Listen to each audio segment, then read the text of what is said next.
Hi everyone, welcome back to the channel. My name is Cailin and today I'm going to be doing the September horoscopes for all 12 zodiac signs. So you can watch for your sun sign, your rising sign and your moon sign.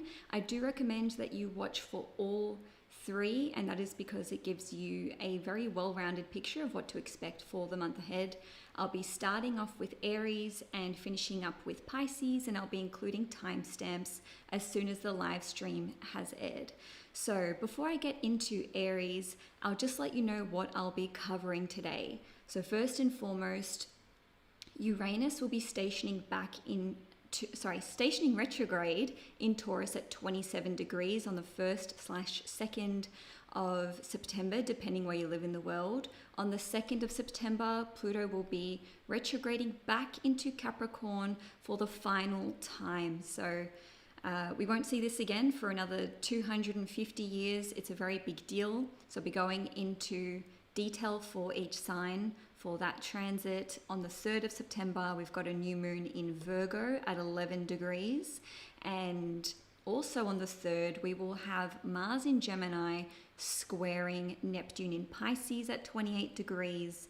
On the 5th/5th of September, the 4th/5th, depending where you live in the world, Mars will be entering the sign of Cancer, which is important because we're going to have a Mars retrograde in Leo/Cancer, which starts in December. Anyway, the Mercury post-shadow period will finally be over from the 13th of September.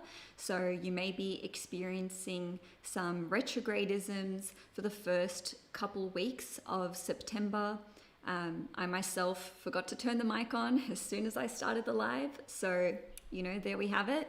And then lastly, we'll be finishing up with the full moon eclipse in Pisces. So I'll be going into more detail for some transits than others. It just depends, what is more pertinent to discuss for your sign.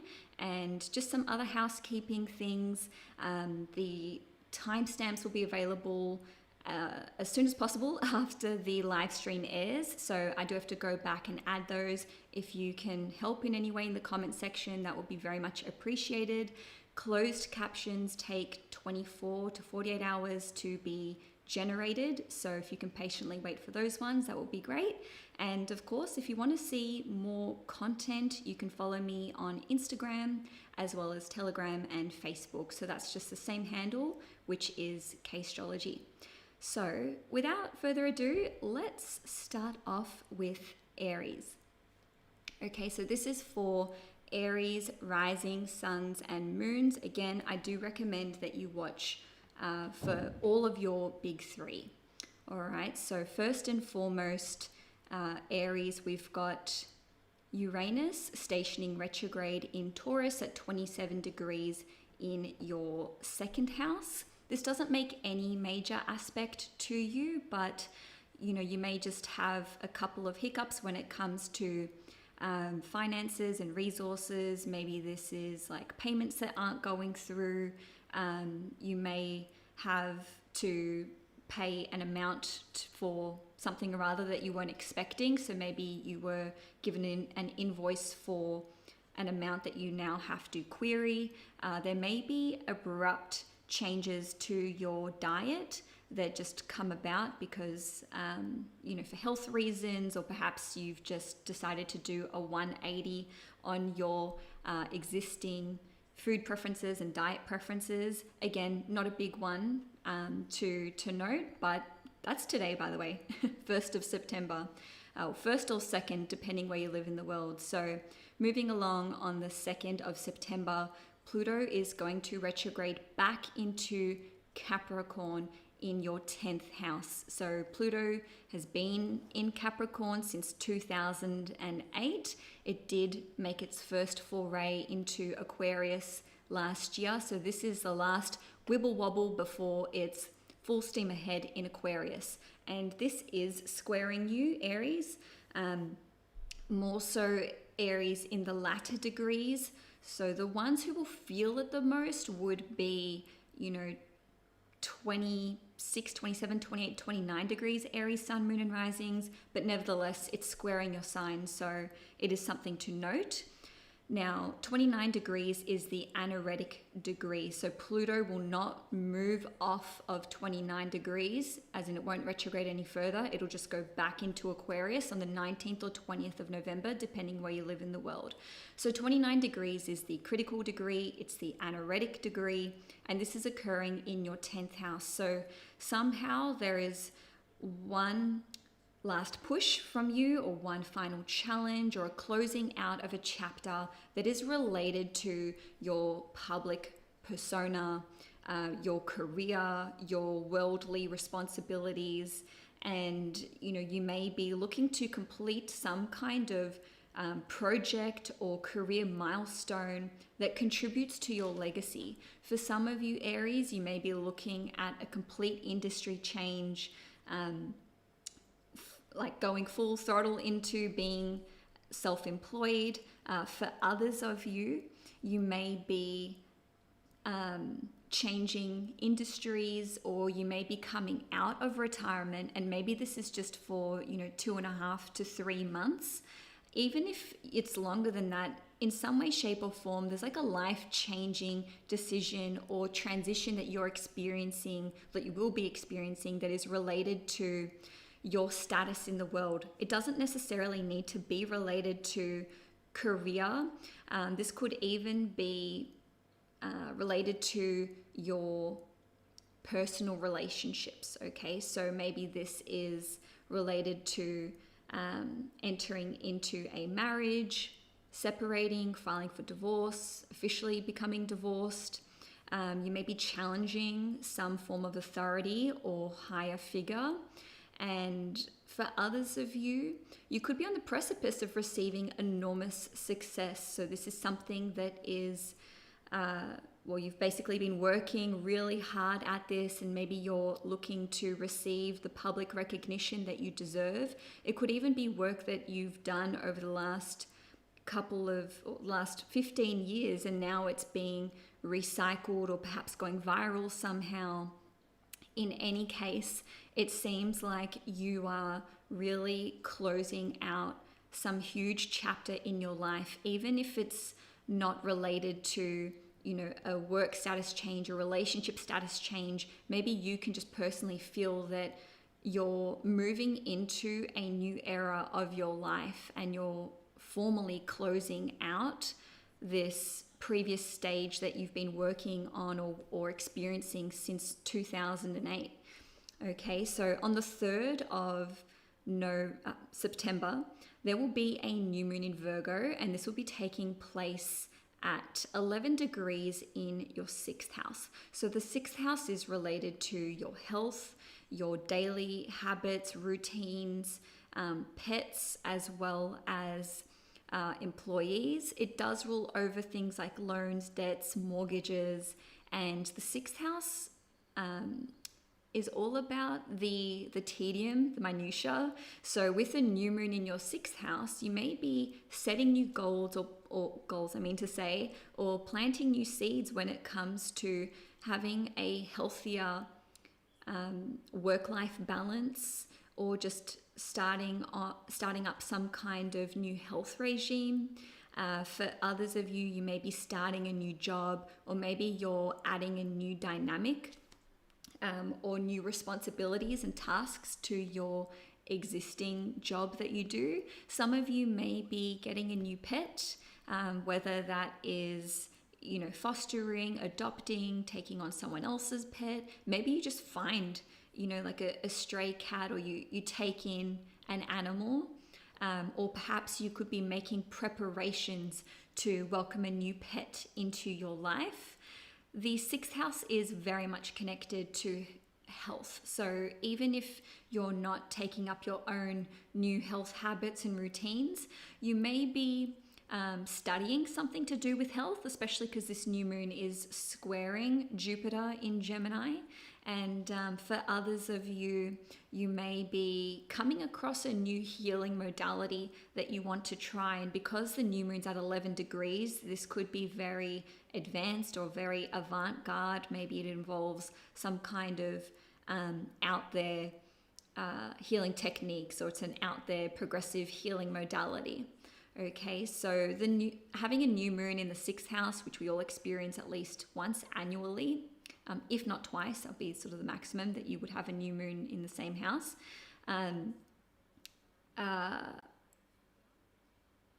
It's a very productive time, is what I mean to say. And you may be cleaning up issues that you've been experiencing since, perhaps August. And I say that because we had the Mercury retrograde in Virgo, which went back into into Leo, and so now we've got a new moon in Virgo. So it's like we're cleaning up issues that we've had for the last couple of months. In any case, it's a very productive time. It's a great time to set new goals, plant the seeds for what you want to achieve in relation to health, daily habits, work, and even just, life admin as well. Now, on the 3rd of September, we're also going to have Mars in Gemini square Neptune in Pisces, and this will be at 28 degrees. Okay, so Mars is in Gemini in your 3rd house, Neptune is in Pisces in your 12th house. It is a bit of a tricky transit, just, generally speaking. We experience it about once every 9 or 10 months. In terms of how it plays out, depends, whether these planets are in your sign and what house they're in. In any case, we can say that it's a challenging moment, or there's a bit of friction, let's say, between one's thoughts and their mind, which is Gemini, versus their emotions and intuition, which would be Neptune. With Mars in Gemini in the 3rd house, this could be the relationship between, having tension and arguments with others, namely siblings, neighbors, friends and colleagues, versus healing and forgiveness, really embracing these Neptunian themes. In any case, you may experience a restless mind around the new moon, okay, so around the 3rd of September. So there may be, you may experience difficulties when it comes to making decisions, and just note that because of the square to Neptune, this restlessness, this potential, indecision or analysis paralysis could be influenced by substances, medication, or hormones, because Neptune rules over all of those things. I would just say, please guard against having accidents when it comes to your computers, your computer, laptop work, any kind of, digital material or even written material. The risk here is water damage, literally just spilling a glass of something across your laptop. Guilty, been there, done that. But the, let's say, the more extreme version of a Mars-Neptune square from the 3rd to the 12th house could be cyber hacking. So maybe you just want to look at protecting your passwords and, any kind of private information over the next few days. Again, this is on the 3rd of September. And Mars is your chart ruler, so you are likely to feel this more than other signs, with the exception of Scorpio and Neptune. Scorpio being ruled by Mars and, Pisces being ruled by Neptune. Now, on the 4th/5th of September, Mars is going to enter the sign of Cancer, and that means it'll be transiting your 4th house. All right, so as I mentioned in the introduction, it is noteworthy because Mars will be going retrograde in Leo and Cancer over, December, January, February. In fact, it'll be retrograde in Cancer from January So it's not the official pre-shadow period, but just take a note of what you are diverting your attention to or focusing on from the 4th or the 5th, because that'll really show you what themes you'll be focusing on when we do experience the Mars retrograde over the Christmas break. So with Mars being your chart ruler, whatever sign it enters, whatever house it's in, this is where you, Aries specifically, are focusing your attention and your energy.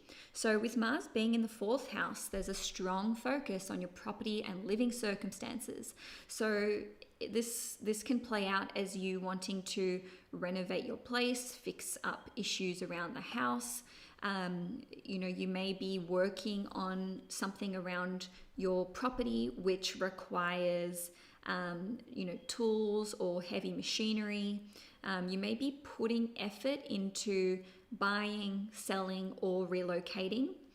Worst case scenario with Mars in Cancer on the home and property front would be accidents around the home and accidents when you do use, let's say, tools and heavy machinery, especially inside the house or out in the garden, in the shed, in the garage as well. So please be careful. Also, you may want to put provisions in place when it comes to home security, just updating security surveillance if that's something you're interested in, and keeping cars locked, vehicles in check, and all that sort of thing. And by the way, Mars takes 2.5 years or something like that to go through all 12 signs. So it's not like this is an uncommon transit, but it's worth mentioning all of these things, I think.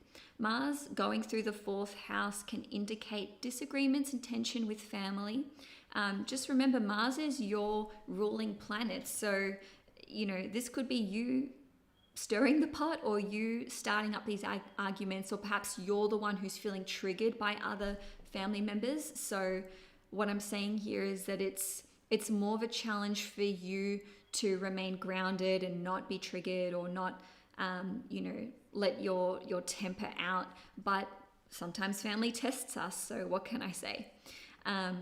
For others of you, the 4th house, Mars through the 4th house could play out as you really trying to overcome some kind of emotional challenge.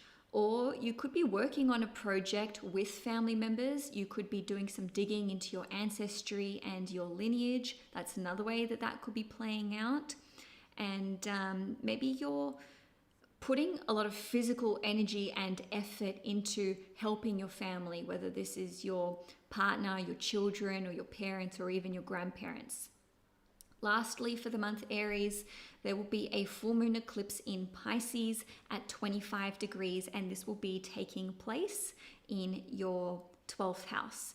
So this is a full moon lunar eclipse that involves the North Node. It is a hybrid eclipse, which means that the eclipse is in Pisces, but the North Node is not in Pisces, right? So there's a bit of a disconnect there because the North Node is still in your sign, which is in Aries. In any case, the 12th house rules over creativity, seeking retreat and respite. It's very connected to healing. The 12th house is associated with photography, filmography, anything to do with creative writing and fantasy.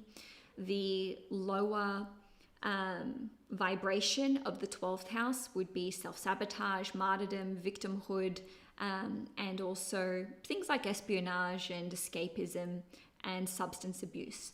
With this full moon eclipse taking place in Libra, there is divine support here because it is conjunct Neptune, and the moon and Neptune are both sextiling Pluto at 29 degrees Capricorn and Uranus at 27 degrees Taurus. So in my book, there's some sort of divine protection or divine intervention here at play.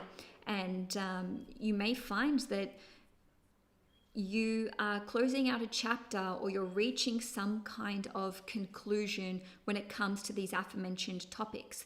As an example, some of you may be finishing up a creative project. Maybe this is to do with acting, filmography, maybe dance, creative writing.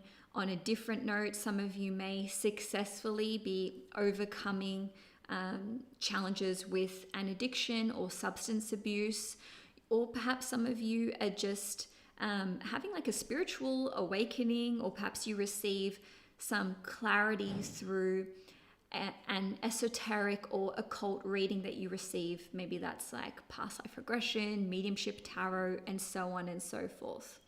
And lastly, some of you may be receiving some much needed charity, help, and support, which, you know, you're not doing anything for this. Someone is just offering something to you out of the goodness of their heart, which is very much needed for you, which would be amazing if that's the case.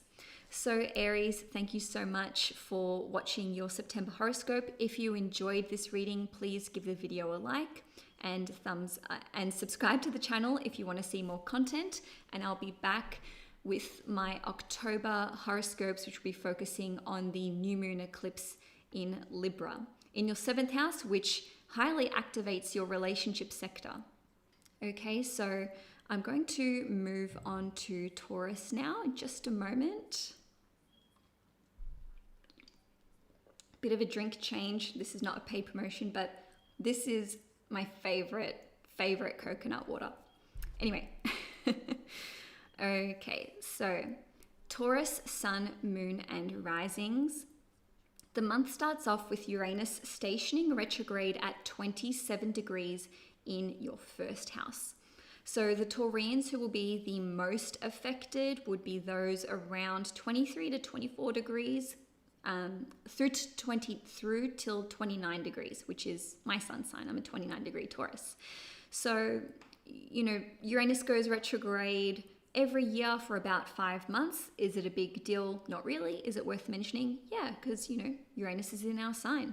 So the way that this can play out is that you may have sudden downloads of information that come through and ideas that come back to you. Because it's retrograde, this is something that is already in your sphere of awareness. Maybe there's something that you've wanted to try your hand at, but you haven't really been sure about how to do that. And then this retrograde at 27 degrees can help deliver the answers to a dilemma or a problem or something that you just haven't been able to work through.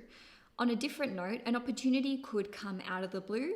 Maybe you were already aware of this, or you had been trying to manifest this or call this into your life, and now finally it's coming back up for you to, I guess, take that opportunity up if you're wanting to.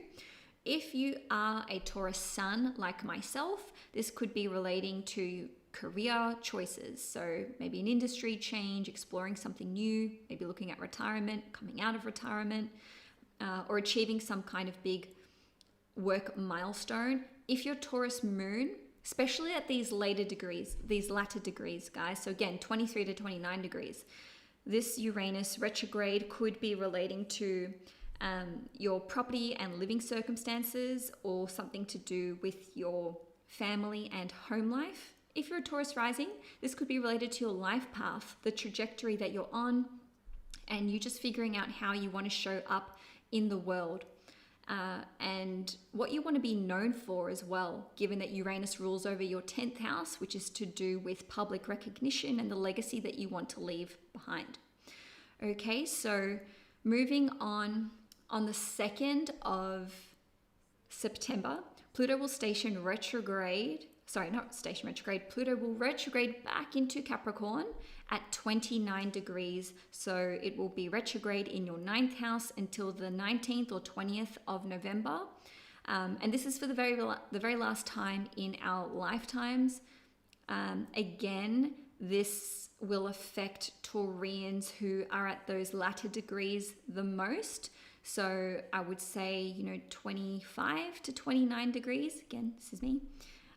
29 degrees is the anaretic degree, so it can present some kind of challenge, one last push. It's closing out a chapter with finality. In any case, Pluto is trining the sign of Taurus because Capricorn is Earth and Taurus is an Earth sign too. So this could be related to travel, education, legal matters, foreign affairs, and even just your belief systems in general. So on a legal front, something may be coming up for a final time for you. So maybe this is to do with a court case, legal matters, just, putting something to bed once and for all. It doesn't need to be in a quote unquote difficult way. It could just be that you are tying up loose ends, which relate to a legal matter, and it may take you the full 2.5+ months. So again, start of September through till late November, around the 19th, 20th. On a different note, you may be deciding what you want for yourself in terms of your vision for your life. It could be that you have really wanted to make something a possibility, whether this is to do with education, travel, what you believe you should be doing. Maybe it's to do with relationships as well, because Pluto rules over your 7th house. And this could be like what you want with your partner. What kind of life? Do you want to live abroad? Do you want to get engaged? Do you want to get married? If you're already in a committed relationship, maybe there's some kind of emotional crisis that's taking place where you're trying to figure out if you're in or if you're out. Do I want to be committed to this, or do I want to go my separate ways, a separate way from this person? On a different note, you may be required to travel overseas, and this could be related to education. This could be related to trying to resolve some kind of foreign affair. So for example, it could be to do with permanent residency or citizenship, or maybe some kind of pilgrimage. So you could be traveling for religious or spiritual purposes. On a different note, you may face some kind of moral dilemma during this time, and for others of you, this could be a really pivotal moment where you're completing something with respect to your education, whether this is you receiving the education or giving someone, or being the educator, I should say. Moving along, on the 3rd of September, there will be a new moon in Virgo at 11 degrees. So this will be taking place in your 5th house. So a new moon in Virgo would be trining you as a Taurus sun, moon, or rising. And new moons are about starting something new, planting the new seed, or setting new goals with respect to whatever house it is in. So the 5th house rules over love, romance, children, owning your own business, as well as, your creative hobbies and talents.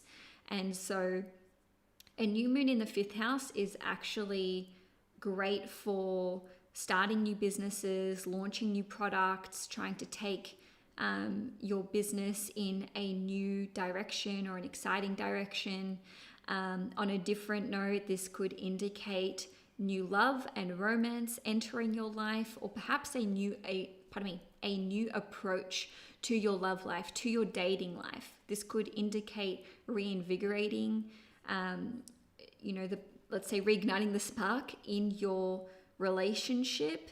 And because the 5th house rules over children, on one hand, this can indicate your planning or your desire to start a family or to expand your family. On a different note though, a new moon in the 5th house can indicate a new chapter that's taking place in the life of one of your children. More so the firstborn, but hey, the 5th house rules over all children as it is. Second-born child would be the 7th house, third-born would be the 9th house, and so on and so forth. For others of you, this is just exploring a new creative hobby, a new passion. I myself, as a Taurus sun, can see how this would be playing out for me as pursuing, new hobbies, something that I've been interested in for a long time, and that may be the case for you as well. I say that because although this is a new moon in Virgo, we have had Mercury retrograde in Virgo from August, all right? So maybe this is you pursuing something new, but that you've wanted to for a while, or just taking that in a different direction. Also on the 3rd of September, we will have Mars in Gemini in your second house, squaring Neptune in Pisces at 28 degrees. Neptune in Pisces is in your 11th house. So in a nutshell, when we have Mars square Neptune, it's really a challenge, some friction, or a battle between our mind and our emotion, our thoughts and our intuition. Mars in Gemini can be the desire to act quick, make decisions quickly. But the square to Neptune in Pisces is like, well, I don't know what direction to go. Or perhaps it's related to, your desire to move in a certain direction, or perhaps even indecision, being the result of hormones being out of balance, or perhaps substances that you're on, whether that's, recreational drugs or some kind of medication, or even just heightened emotions for one reason or another. So, is it a good time to make really big life-changing decisions when we have Mars square Neptune? No. But, you may just find that you're in that position and that it's unavoidable. Because the second house rules over our finances, resources, personal valuables and possessions, as well as food, these topics may be coming up for you. And then the square to the 11th house is all about your long-term goals, long-term planning and investments, passive forms of income, as well as, communities and friendships. So maybe there's some kind of disconnect between these two areas of your life. And just as an example of how that could play out, maybe someone in your community or a friend of yours is trying to provide support or share their views which go against yours, especially on topics like finances, resources, diet, food, and so on and so forth. So, those are a few different themes that could be coming up for you around the 3rd of September. On the 4th/5th of September, Mars will enter Cancer in your 3rd house. And we're going to have a Mars retrograde in Leo/Cancer, which will be taking place December, January, and February. So we're not officially in the pre-shadow period, but it would be interesting for you to just take note. Hey, what's coming up for me the month of September from, the 4th or the 5th onwards, because these are themes that you're likely to be focused on over the Christmas break. With Mars in the 3rd house, this indicates a strong focus on writing and communication, so content creation, websites, social media, website design, sales, marketing, if I didn't say that already. The 3rd house is also related to short-term travel, and the 3rd house rules over qualifications, certifications, and let's just say education, but in terms of like short courses, or online courses, working in small groups of people. And the 3rd house also rules over siblings, extended relatives, friends, co-workers, clients, and neighbors. So Mars in the 3rd house can indicate a bit of friction with these individuals, maybe a bit of tension, maybe, I dare say arguments, but just know that Mars going through the 3rd house, if you want to tap into the higher manifestation of that, or the more positive manifestation of that, I would recommend working in small groups, whether this is like working out, which is Mars, doing something competitive, trying to help each other improve.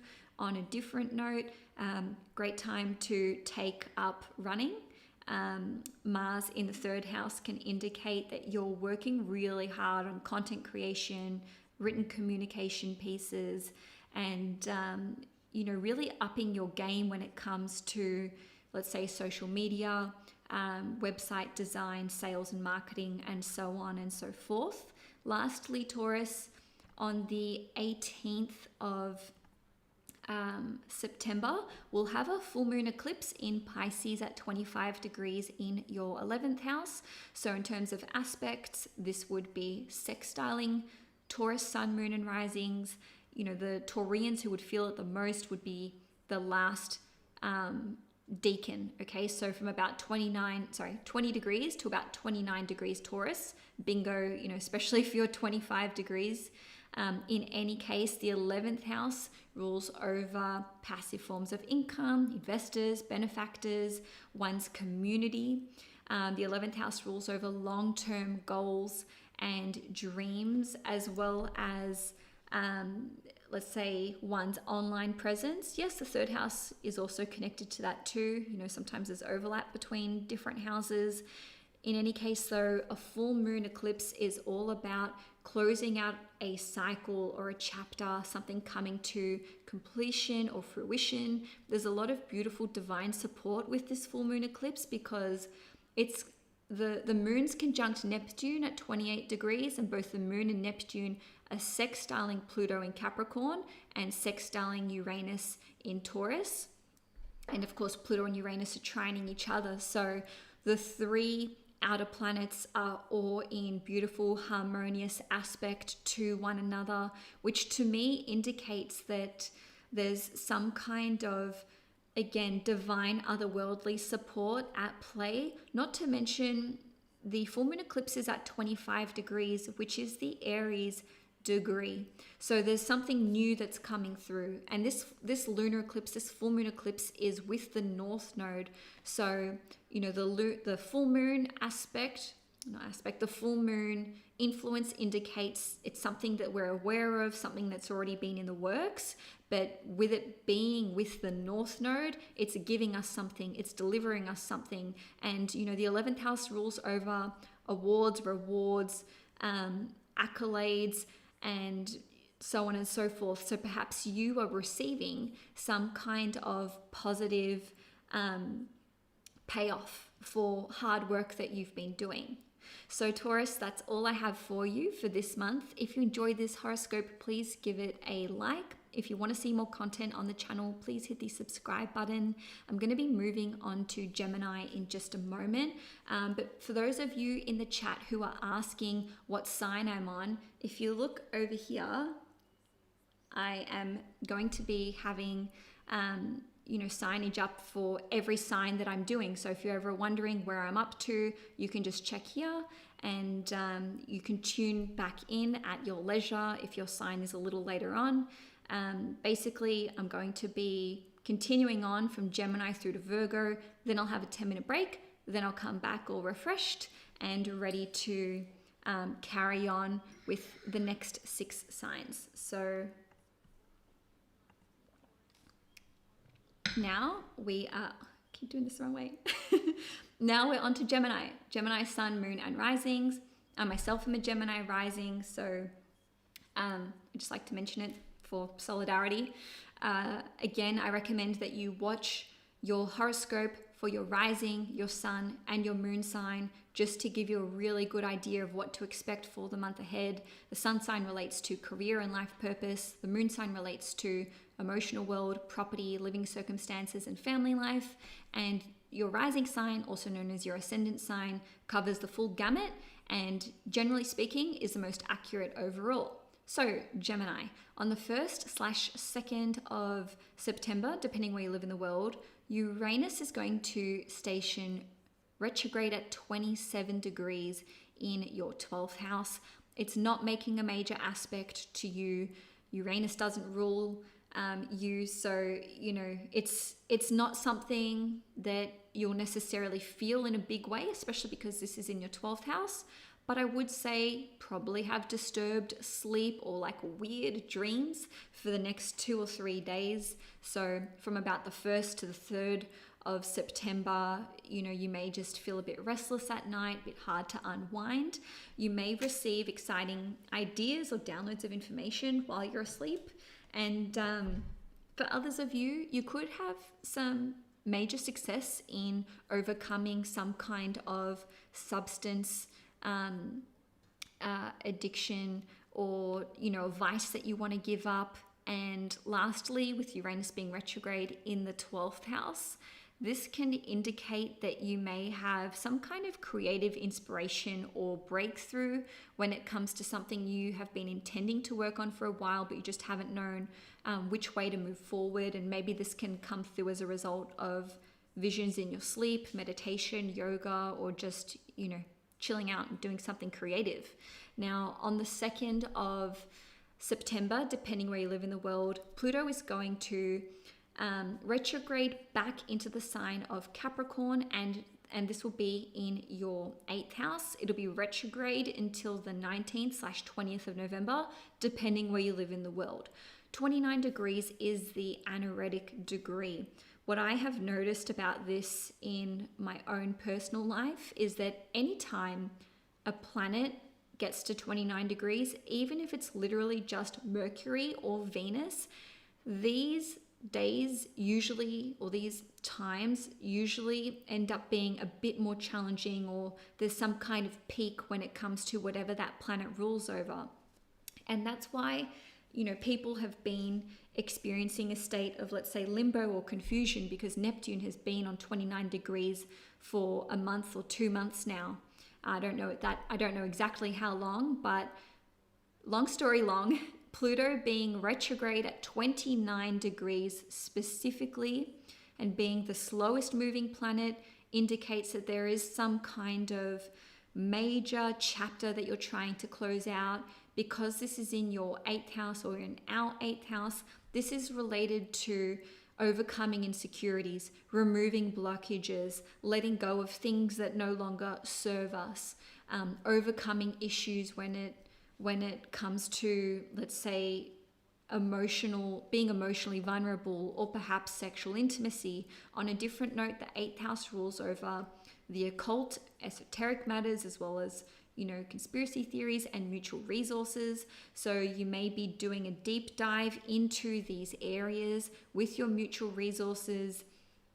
This can go, when I say one of 2 ways, obviously can go other ways as well, but it's like 2 sides of the same coin. You may be finally working to separate your resources from another person's, and maybe you've been involved with them for a long time, or it's just been a real struggle for you to just become financially independent from this person, whether this is like you don't owe them anymore, they don't owe you anymore. On a different note though, this can indicate that you're overcoming fears with respect to letting someone in. So maybe you're going to be combining your resources with another person, and this will be in a very solid, long-lasting way that benefits the both of you. Okay, so in any case, I do think that old fears and insecurities will be bubbling up to the surface for one last hurrah. So this could be a time where you work with some kind of healer or healing modality to really put these to bed once and for all. On the 3rd of September, there will be a new moon in Virgo at 11 degrees, and this is going to be in your 4th house. So it's squaring Geminis. The Geminis who will be the most affected would be those between about 6 degrees and 16 degrees. In any case, the 4th house is related to property, land, whoever it is that you live with, right? Whether that's family, friends, maybe you're subletting your place, whatever. The 4th house rules over our family life as it is, as well as our ancestry and lineage. So a new moon in the 4th house indicates that There are new goals being set, new intentions being laid, new seeds being planted with respect to one or more of those areas of your life. This new moon is opposing Saturn in Pisces in your 10th house at 16 degrees, and it's making a sort of wide T-square to Jupiter in Gemini, which is at 20 degrees in your first house. So yeah, to be fair, Gemini is around 20-ish degrees will also be affected, I do think. In any case, this can play out as you deciding that you want to buy, sell, relocate, build as well, especially because the new moon is opposing Saturn. On a different note, this can be related to what you do with your property and your land. So yes, you could be building with respect to the house or the house pad itself, or maybe you want to, let's say, work towards working from home or setting something up at your home. It could be anything related to property, but it carries the element of newness with it. Now, whatever it is that you're starting around this time, or whatever ideas are coming through at this time, they could take a long time to play out because of that opposition to Saturn. If I were to put a time frame on it, you may be looking at results in 6 months or 18 months time, which would be the first full moon in Virgo and the subsequent full moon in Virgo, or maybe even once Saturn is finished in Pisces, which would be February 2026.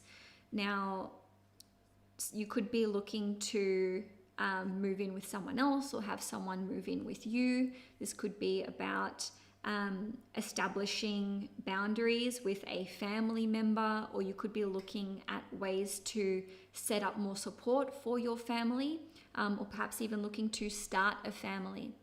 That's another way that it could be playing out. And lastly, you may be doing a bit of a deep dive into your ancestry and lineage. On the 3rd of September, Mars in Gemini in your first house will square Neptune in Pisces in your 10th house at 28 degrees. I was very shocked to see that this is exactly on my ascendant.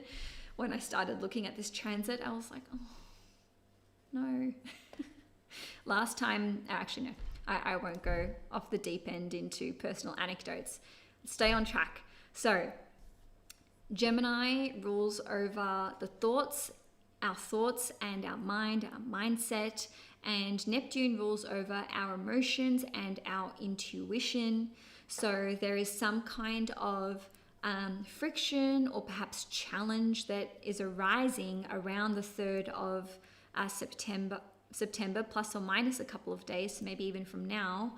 And, this could be related to your personal life, your personal preferences, your appearance, how you want to show up in the world versus how you want to be, perceived with respect to your legacy, your public persona, your public profile, and so on and so forth. Because the 10th house is like your reputation. What are you doing with work, career?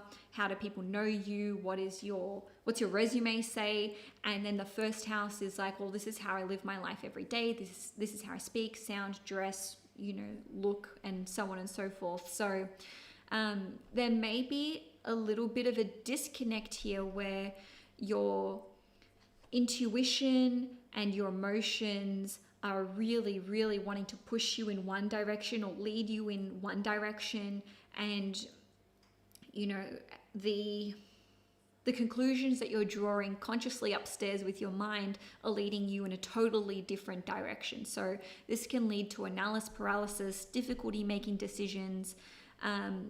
And on a different note, I would just say watch for whatever inner conflict is arising, and if it's being influenced perhaps by your hormones, substances, or any medications that you are on.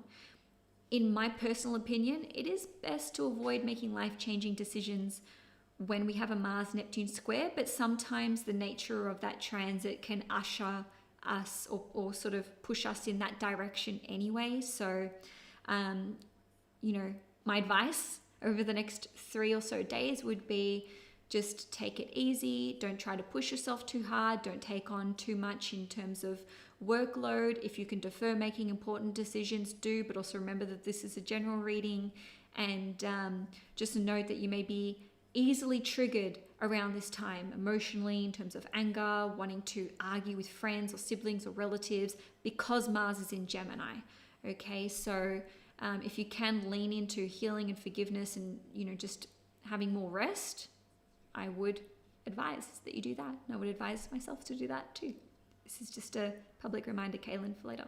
Now, on the 4th/5th of September, Mars is going to enter the sign of Cancer in your second house.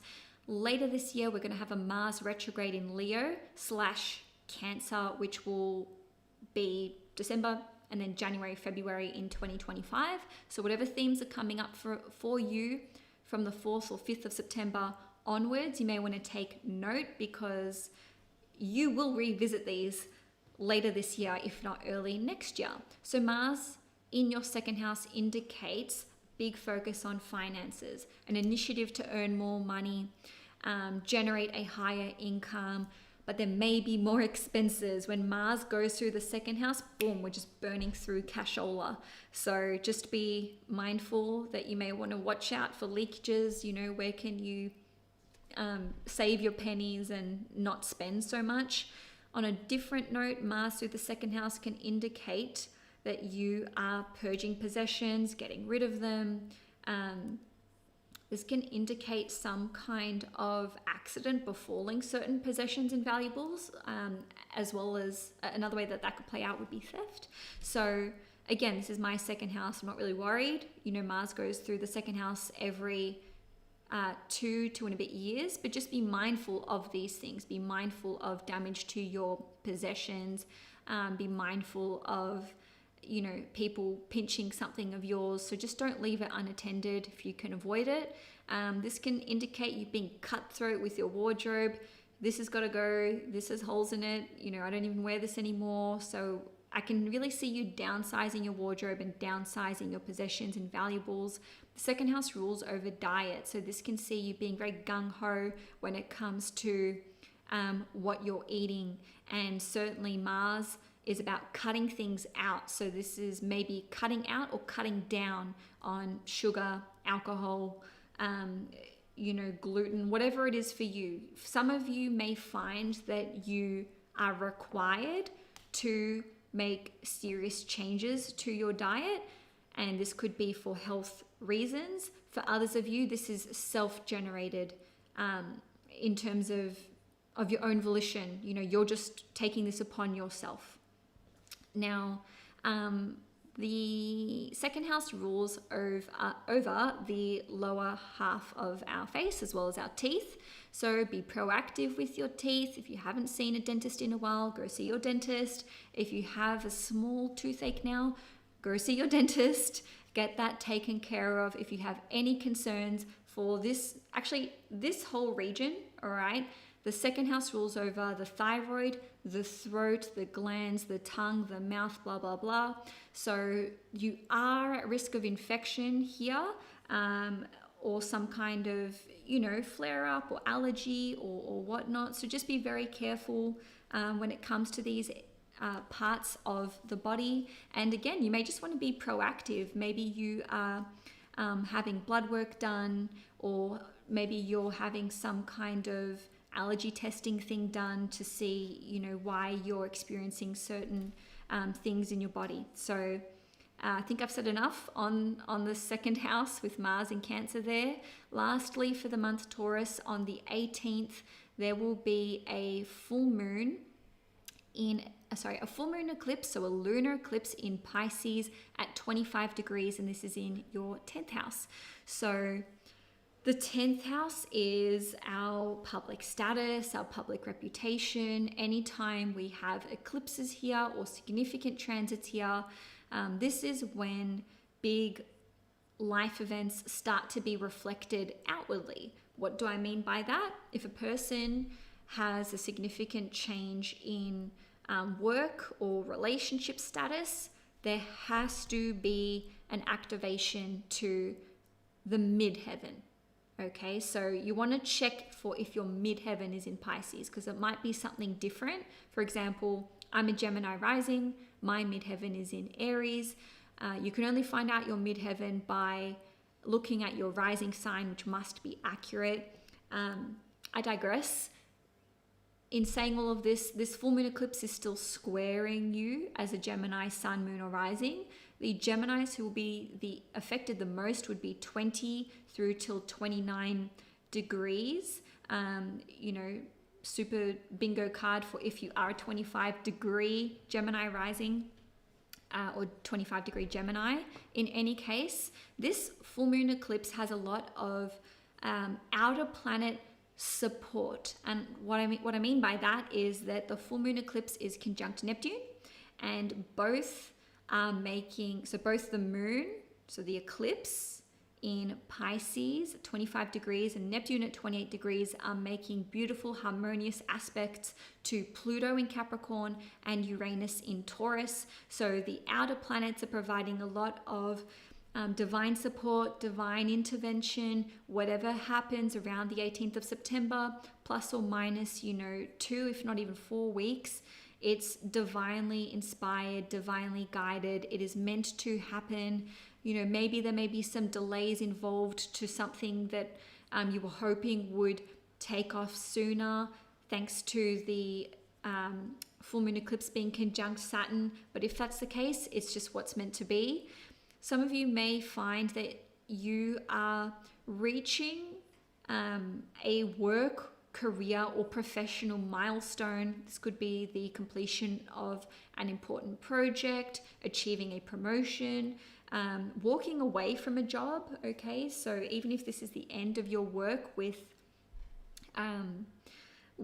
a company, a business, or even a collaboration with another person, it's just what's meant to be. And just know that with this full moon eclipse being with the North Node, it is giving you something. If something leaves your life, something else will be given with the North Node, even though the North Node is in Aries. So some of you may be making a relationship public knowledge, so relationship status change. So it could be a new relationship that you're announcing. You could be getting engaged, you could be getting married. If you are going through a breakup or a separation and you have kept this on the DL, you may be announcing this publicly. And for others of you, maybe you've been working in a private maybe you've been collaborating with another person and you're launching something around the time of the eclipse, so around the 18th of September. Or perhaps you and a business partner or you and a client are going your separate ways, and you're having this now be reflected in terms of your public life.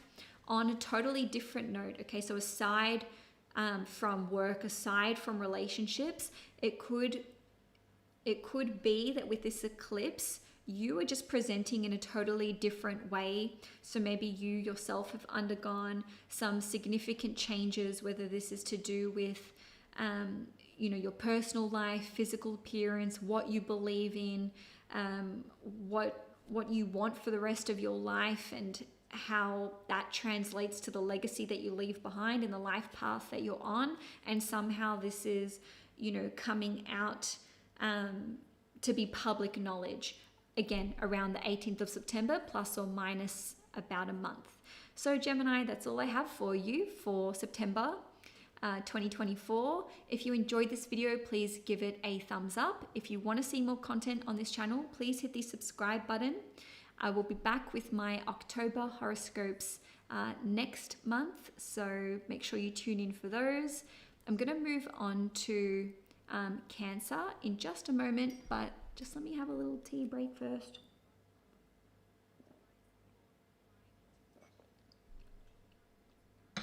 Again, if you want to know which sign I'm up to, I keep pointing the wrong way, you can just check here in the bottom left, sorry, for you, that'll be the bottom right hand side of the screen. So Cancer, Sun, Moon, and Risings. Welcome to your 2024 horoscope. The month starts off with Uranus stationing retrograde in Taurus at 27 degrees in your 11th house. This will be sextiling you. So the Cancerians who will feel this the most would be those between about 23 degrees to 29 degrees.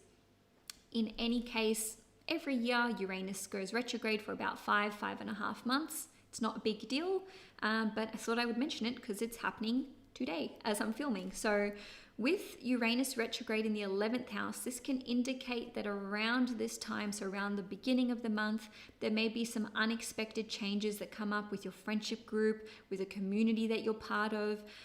You may be pivoting or adapting your plan when it comes to long-term goals and dreams that you have.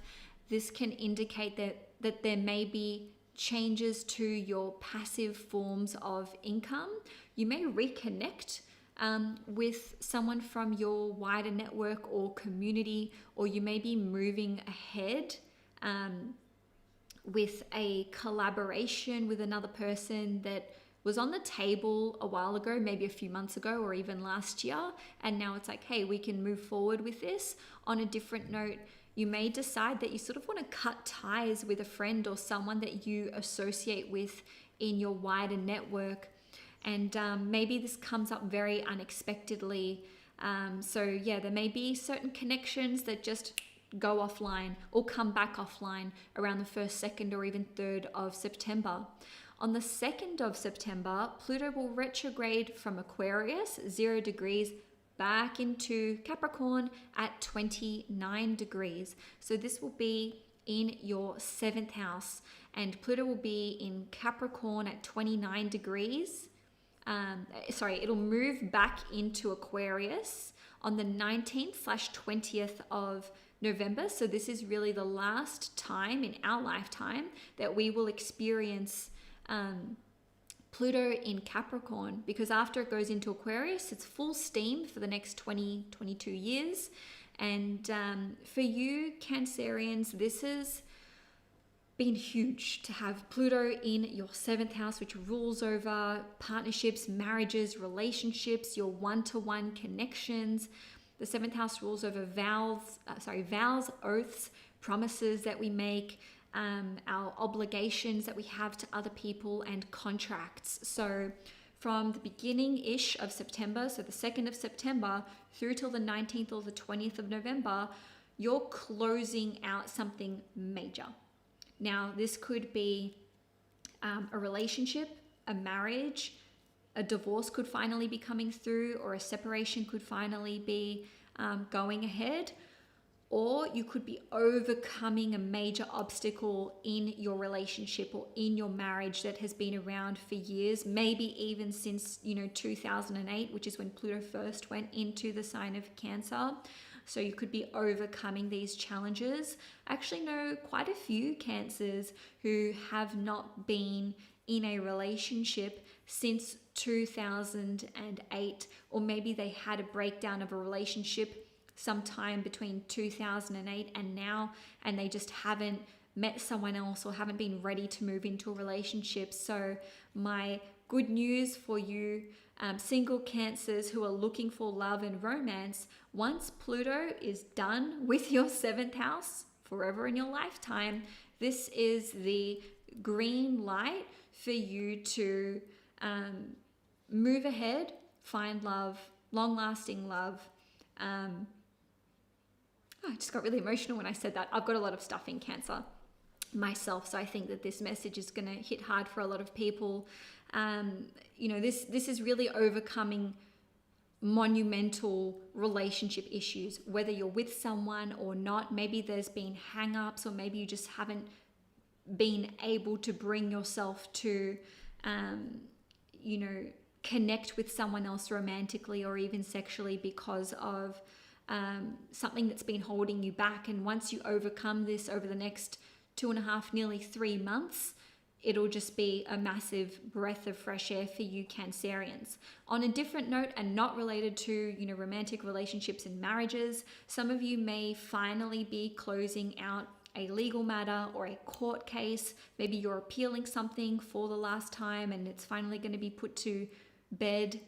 On a different note, you could be walking away from a business partner or a collaboration which has been long standing, and it doesn't need to go out with a crash bang, guys. It could just be like, hey, we've decided on this together, we're ready to move on and both enter new chapters in our lives, but no longer together, no longer working together.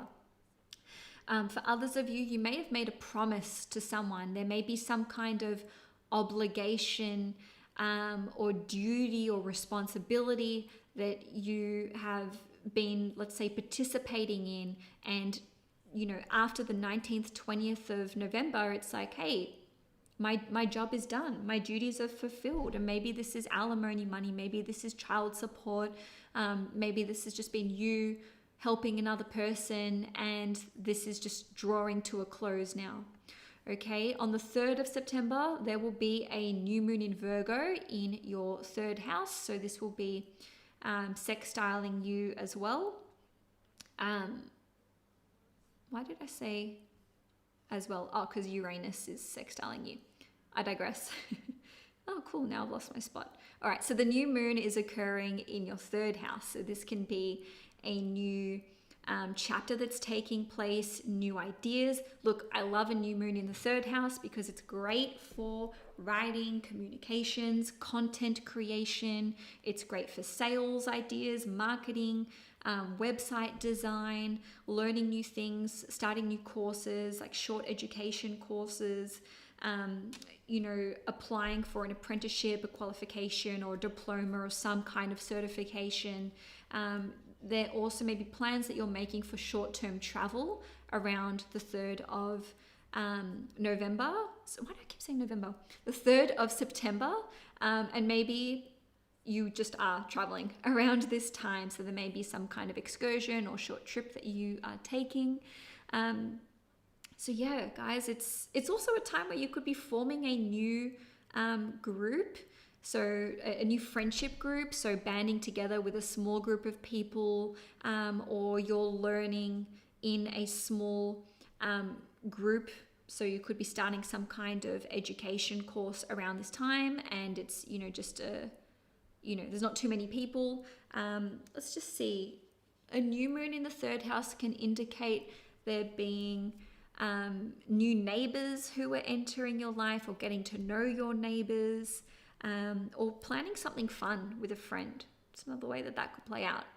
Also on the 3rd of September, we're going to have Mars in Gemini in your 12th house, squaring Neptune in Pisces in your 9th house.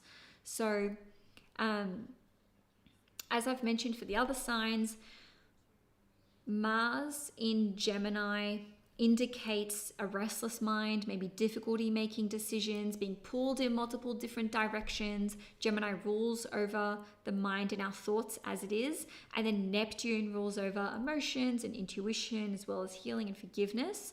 But Neptune can also indicate substances, medication, and our hormones. So there's some kind of disconnect, there's some kind of potential challenge or friction here, because Neptune is trining you. That does add a little more support with connecting to your intuition. But Mars in Gemini in your 12th house can just indicate that you may be having intrusive thoughts, obsessive thoughts, difficulty relaxing at night, difficulty meditating or getting to sleep. And, things that you thought you were over, things you thought that were healed and forgiven with other people may kind of be bubbling up to the surface for you. Not even the surface, but it's like swimming around in your subconscious, actually, because it's in the 12th house, but somehow it's leaking into your daily awareness. So again, this is the 3rd of September. I would just be careful when it comes to, substances, alcohol, medication, etc., not letting your emotions or hormones getting the better of you, and maybe just also acknowledging that if you are experiencing a restless mind or analysis paralysis or just, angry, intrusive thoughts, that it may be fueled by those things. So, just because it's a fear doesn't mean it's going to come to pass. So don't allow fear to, have a grip hold over you over these next few days. Okay, just a moment, guys. Gotta hydrate.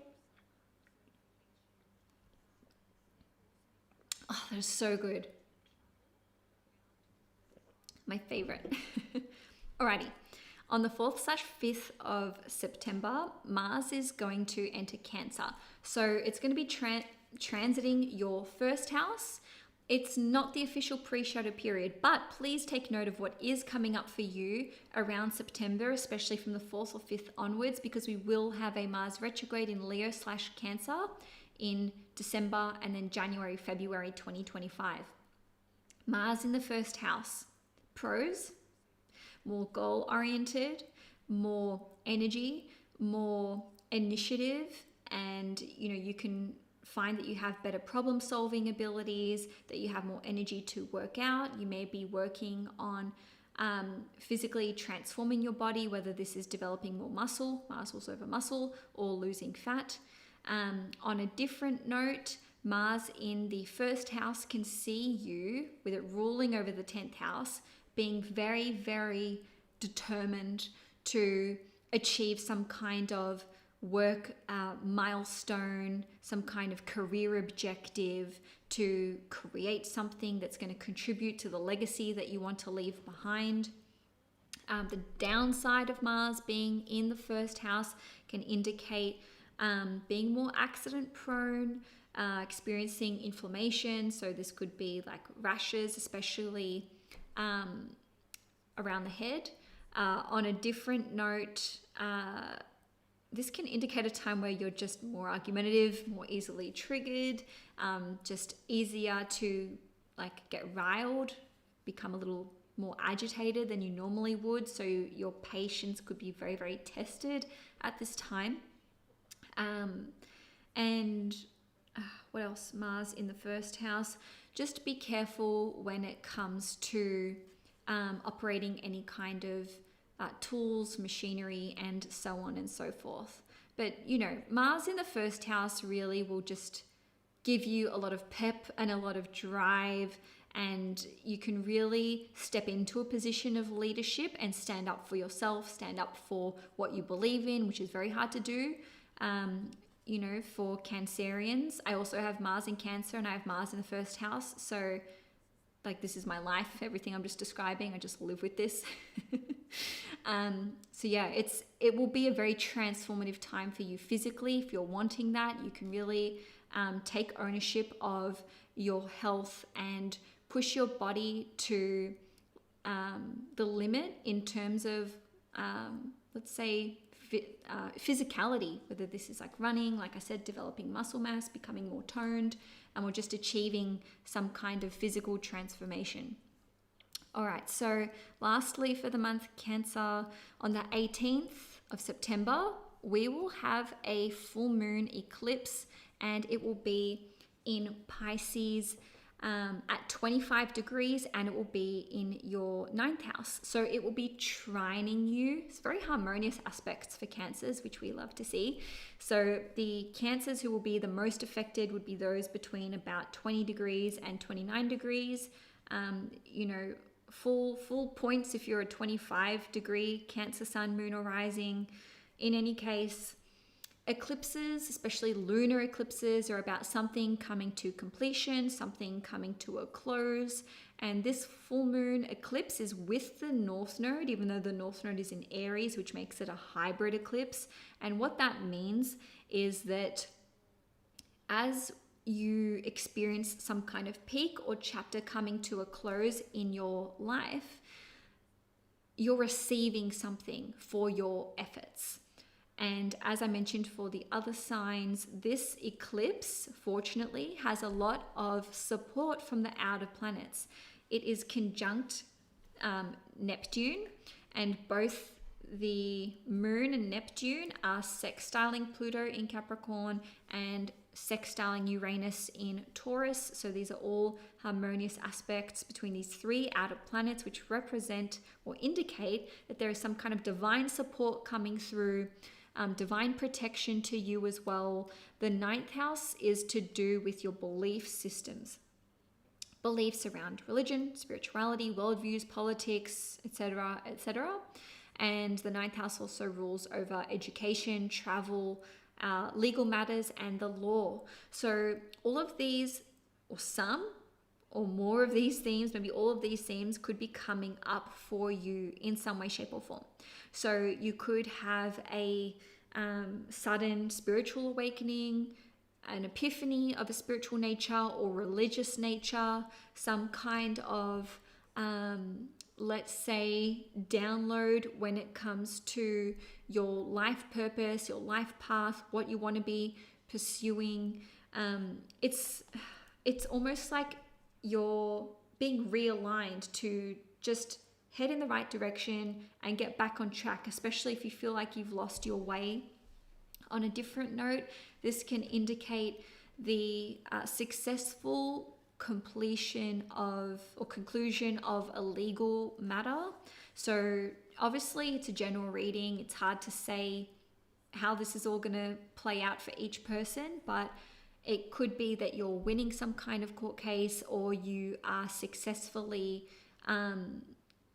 putting it to bed, like it's not going to come up for you anymore. On a different note, this can indicate receiving some kind of education which has esoteric or spiritual or creative themes attached to it. And lastly, with an eclipse in the ninth house, this can indicate that there is a travel experience which is drawing to a close, or perhaps one that you've been working towards for a long time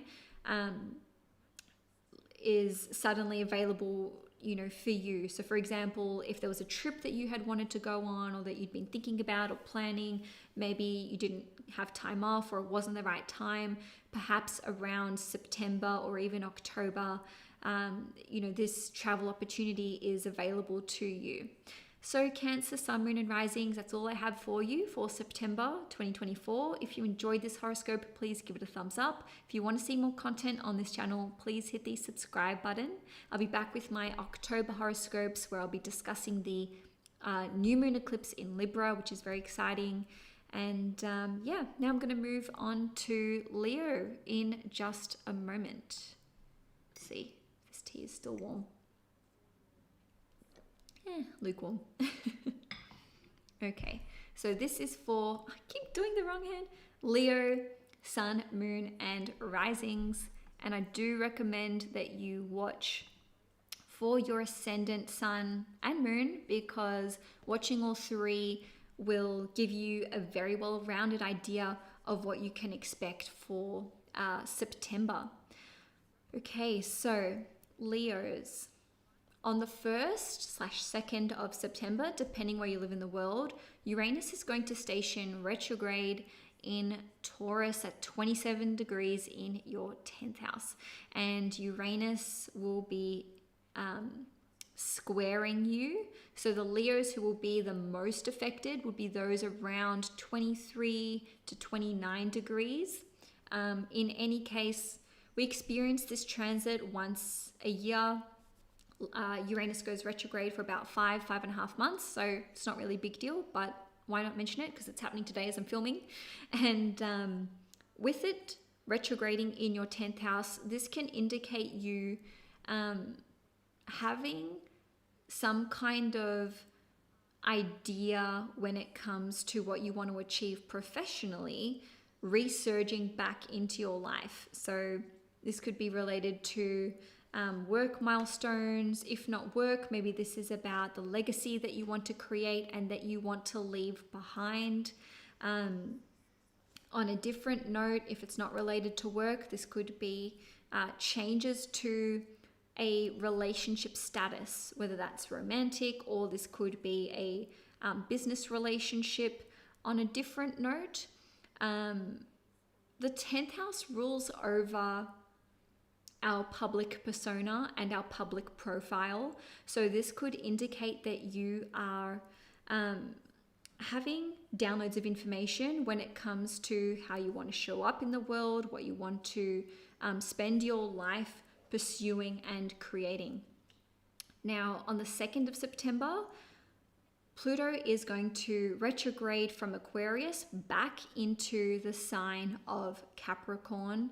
And this means Pluto will be in your 6th house. So it will be there until the 19th or 20th of November, at which point it's going to move back into Aquarius. So this is Pluto's last hurrah in Capricorn. So the 6th house rules over work, employees, health, pets. It also rules over our day-to-day tasks, our work-life balance as well, and our daily habits and routines, if I didn't mention that already.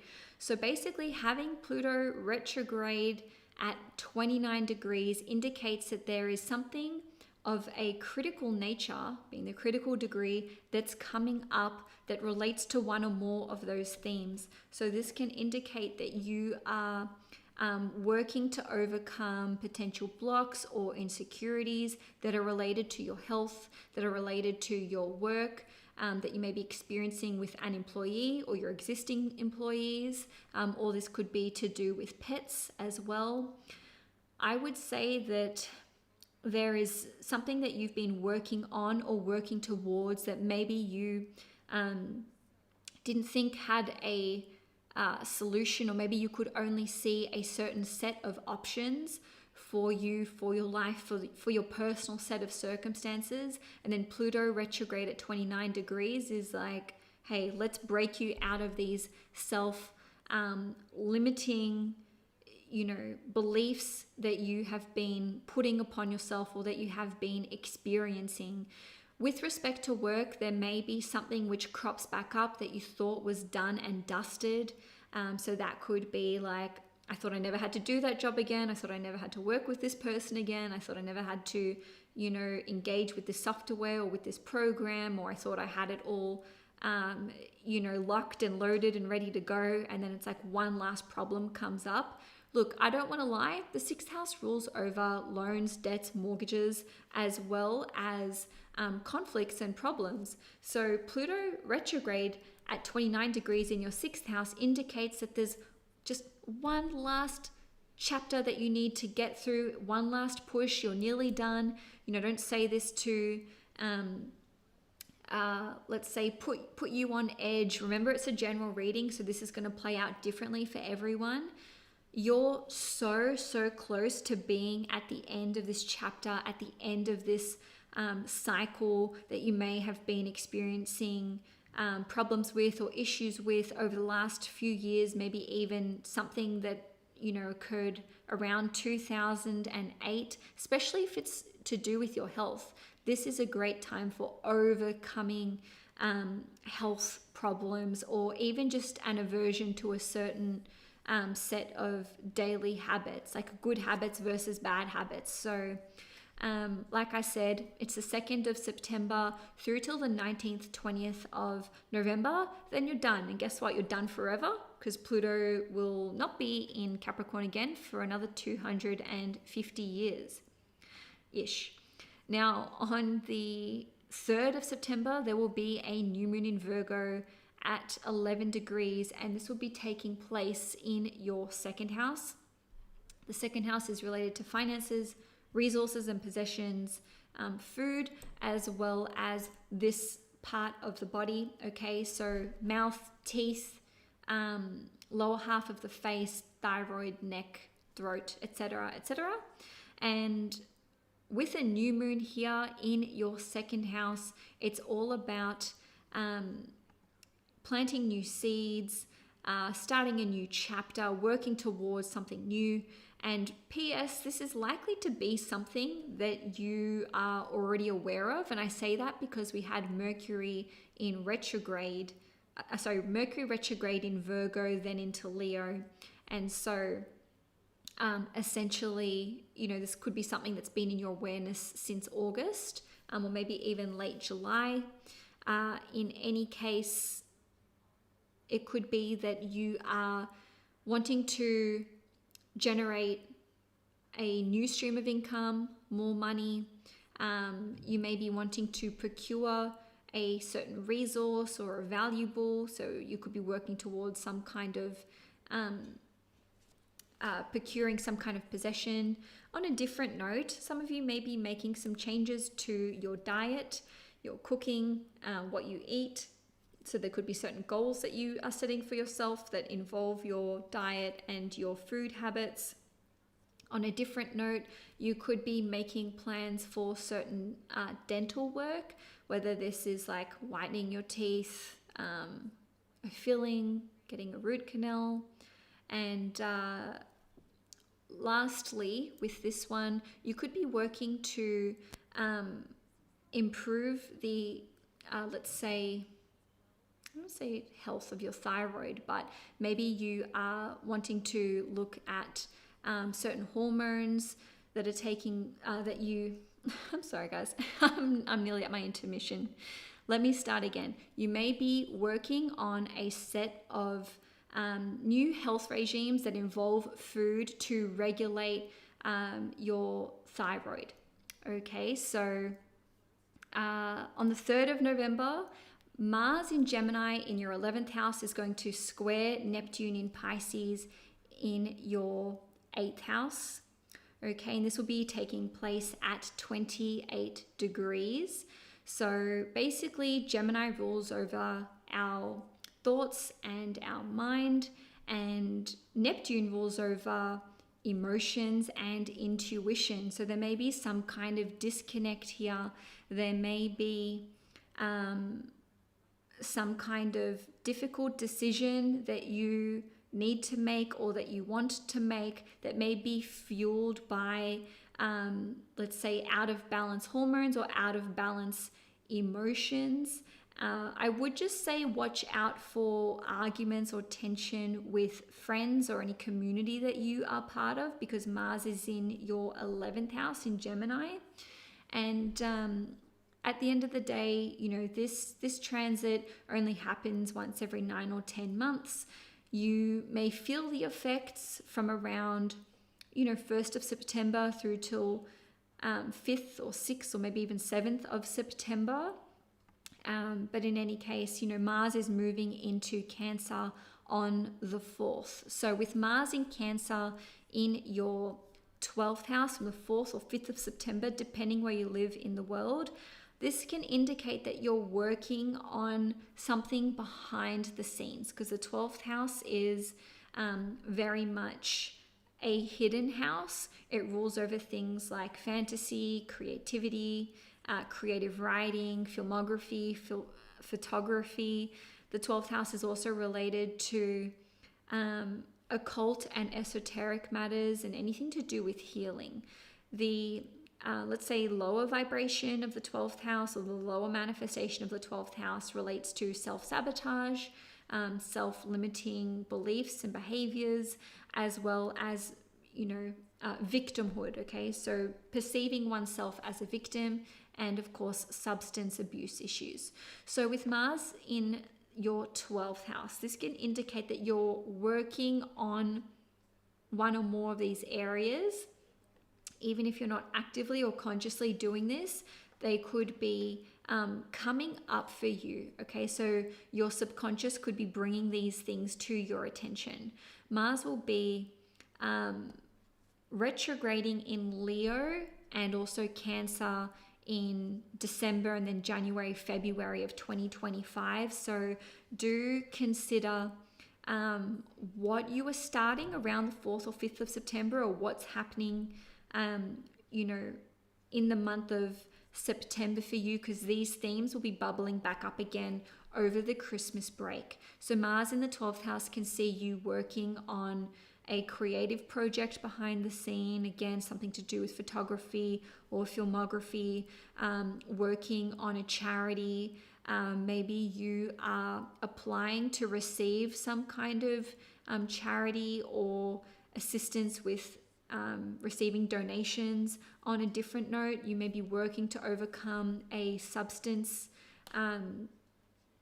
let's say addiction, or even if this is just cutting down on using certain substances. And for some of you, this could be recreational drugs. For others of you, maybe you're working on whittling down, what medications you are on.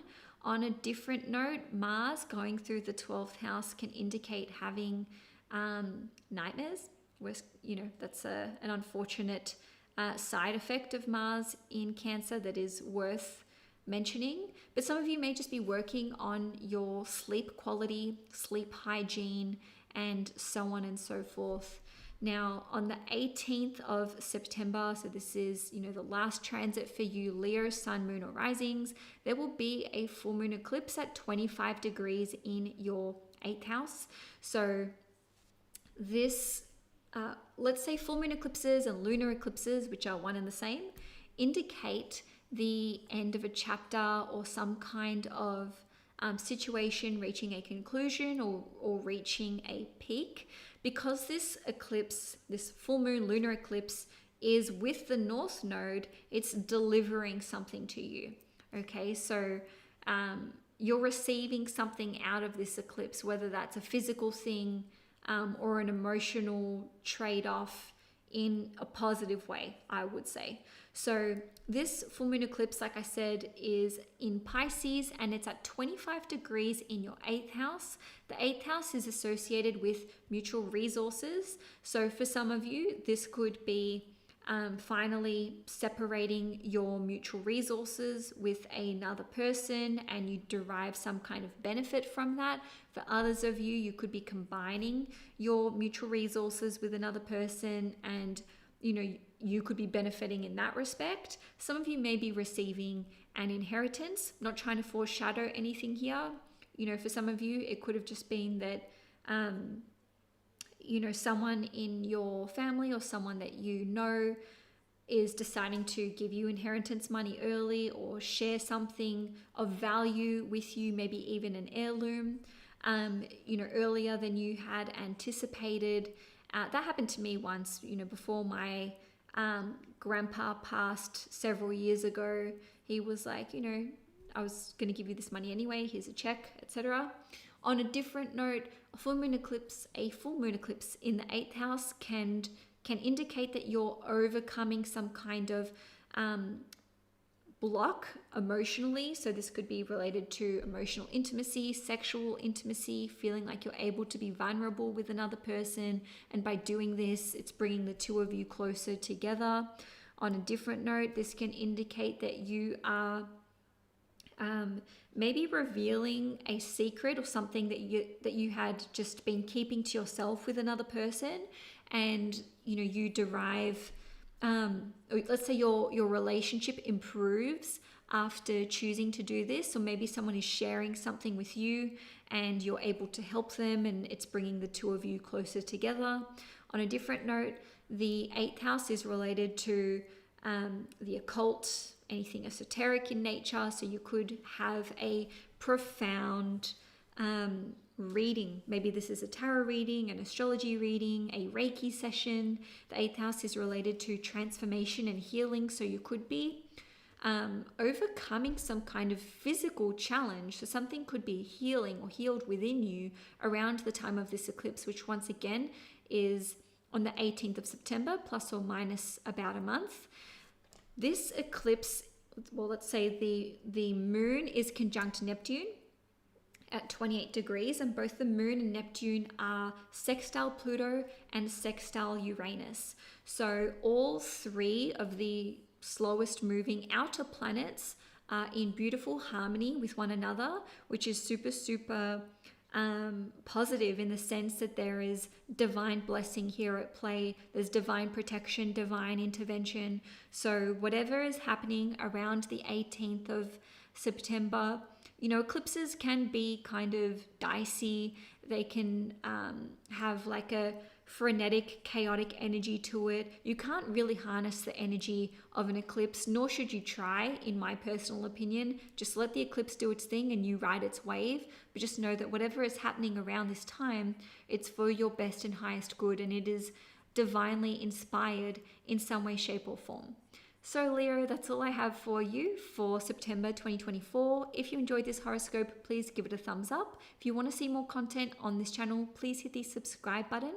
I'm now going to move on to Virgo, but first let me just have a little break. Okay, break's over. Oops, hang on, clicked the wrong button. Virgo, sun, moon, and risings. First of all, happy Virgo season. It is Virgo season until about the 21st, 22nd of September, at which point we switch over to Libra season. So at the time that I'm filming this, we have another 3 weeks of it being our season. So if you're a Virgo rising, having the sun in Virgo in your first house can lead to you experiencing more vitality, more energy. You may be making some positive improvements to your physical appearance. You may be focused on getting more healthy, getting fit. And if you're a Virgo sun, there is a light being shone or focus upon your career. And this is supporting career growth, expansion, or clarity surrounding life purpose, possibly a promotion as well. If you're a Virgo moon, like me, there is a focus on your home life, so your property, your living circumstances, as well as children, parents, and family matters. So, your health, your emotional health and well-being will be, a big point of focus for you. I myself am already experiencing this as a 1-degree Virgo moon. And what I will say though is that this Virgo season will be feeling different to how it usually feels. I mean, everyone is different, but I say this because we had Mercury retrograde in Virgo and then Leo. Although it's direct now, the post-shadow period will last until about the 13th of September. So like myself, you're probably still experiencing stupid little Mercury retrograde-isms. But moving along. On the 1st/2nd of September, Uranus will station retrograde in Taurus at 27 degrees, and this will be in your 9th house. It's not a big deal, but it's happening today, tomorrow, so it's worth a mention. Uranus goes retrograde every year for about 5.5 months. The Virgos who will feel it the most will be those around 23 degrees to 29 degrees. With Uranus retrograde in the 9th house, this can disrupt travel plans, education plans, as well as you reassessing your belief systems, whether these are religious, spiritual, political, etc.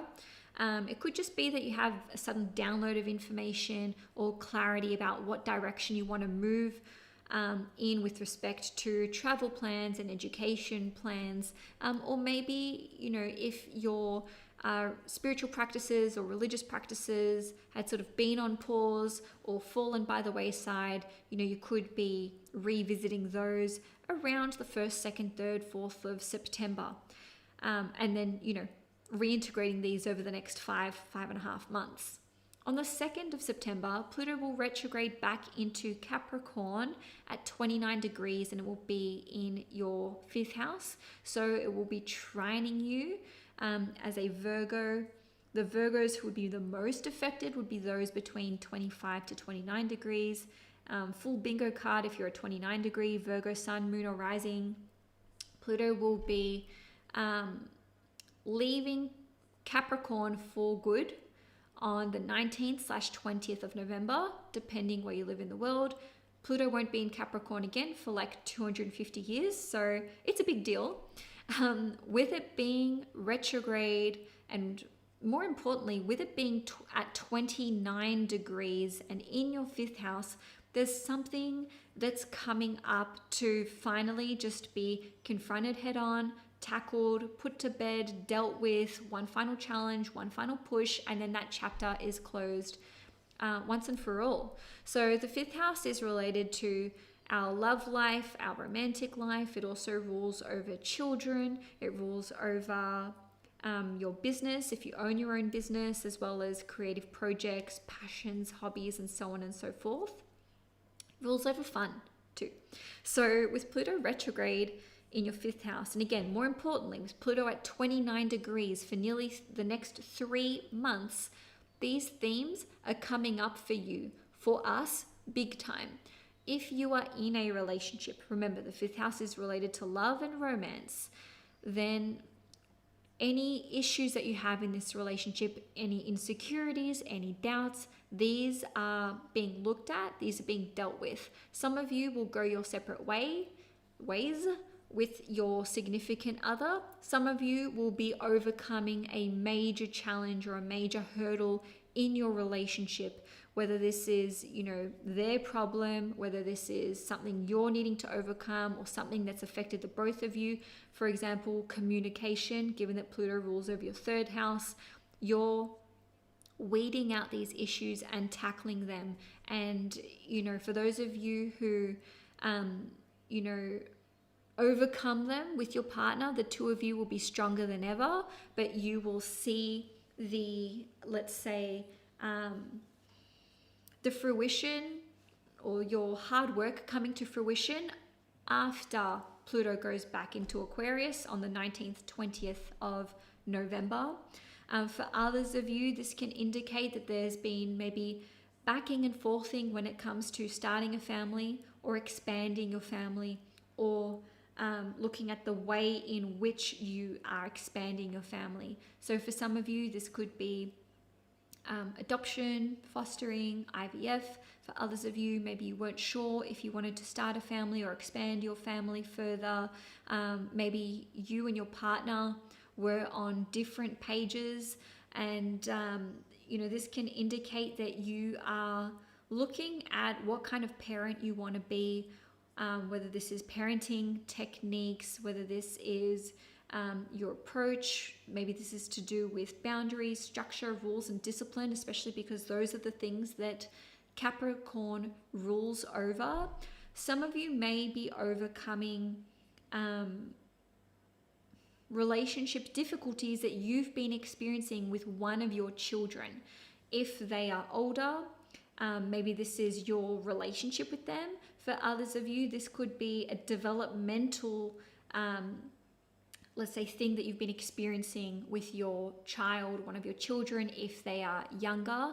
So, I do want to say that if there is something that you thought you had overcome with respect to parenting, with maybe developmental stages that your child is at, if they regress for a little bit, for example, this could be like, you had issues with their sleep and then they started sleeping again, and then boom, we get into Pluto retrograde on the 2nd of September and their sleep routine goes out the window.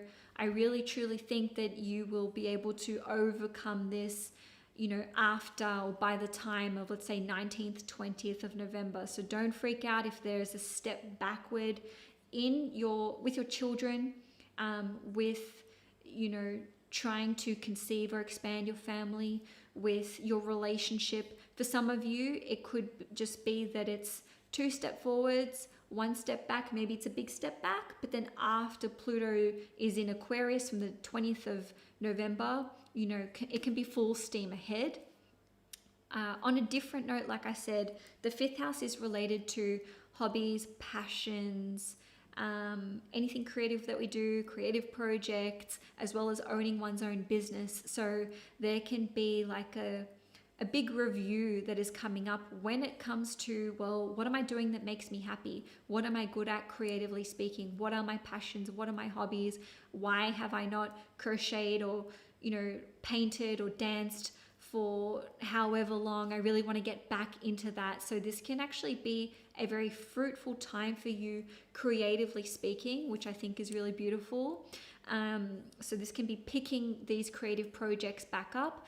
If there is something you've been working on creatively and you feel like you're encountering some kind of big, I don't know, writer's block, creative block, or if you thought you were making headway and then, things are just put on pause around this time, just know that, Pluto being retrograde at 29 degrees indicates a crisis that comes up, even if it's like a creative crisis. But you can overcome this. You will overcome this by the time that Pluto is in Aquarius from the 19th, 20th of November. And, with those of you who own your own business, this can indicate that certain things are coming up for review. This isn't working for me anymore. I can't offer this service. I need to scale up. I need to, streamline my work processes and my daily processes. Maybe you need to cut some products or services that you're currently selling, especially because Pluto rules over the third house, which rules over sales. On a different note though, this can see you having to overcome certain mental blockages or hurdles with respect to your potential for career success. How big can you go? How far can you take this idea? What's the scalability of this business venture or of this, brand that you're looking to expand? So there can be some teething issues that you need to work through, which can feel very, very overwhelming. On a different note though, there could be someone who comes in to help you make your dream a reality, because Pluto does rule over mutual resources.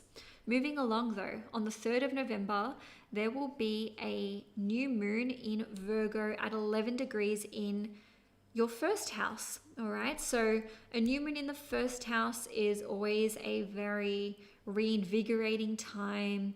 It's a very special time when it comes to setting new intentions, getting clear about your goals, and what path you want to go down or go on or pursue. It can be a great time to set goals when it comes to your physical appearance, your physical body.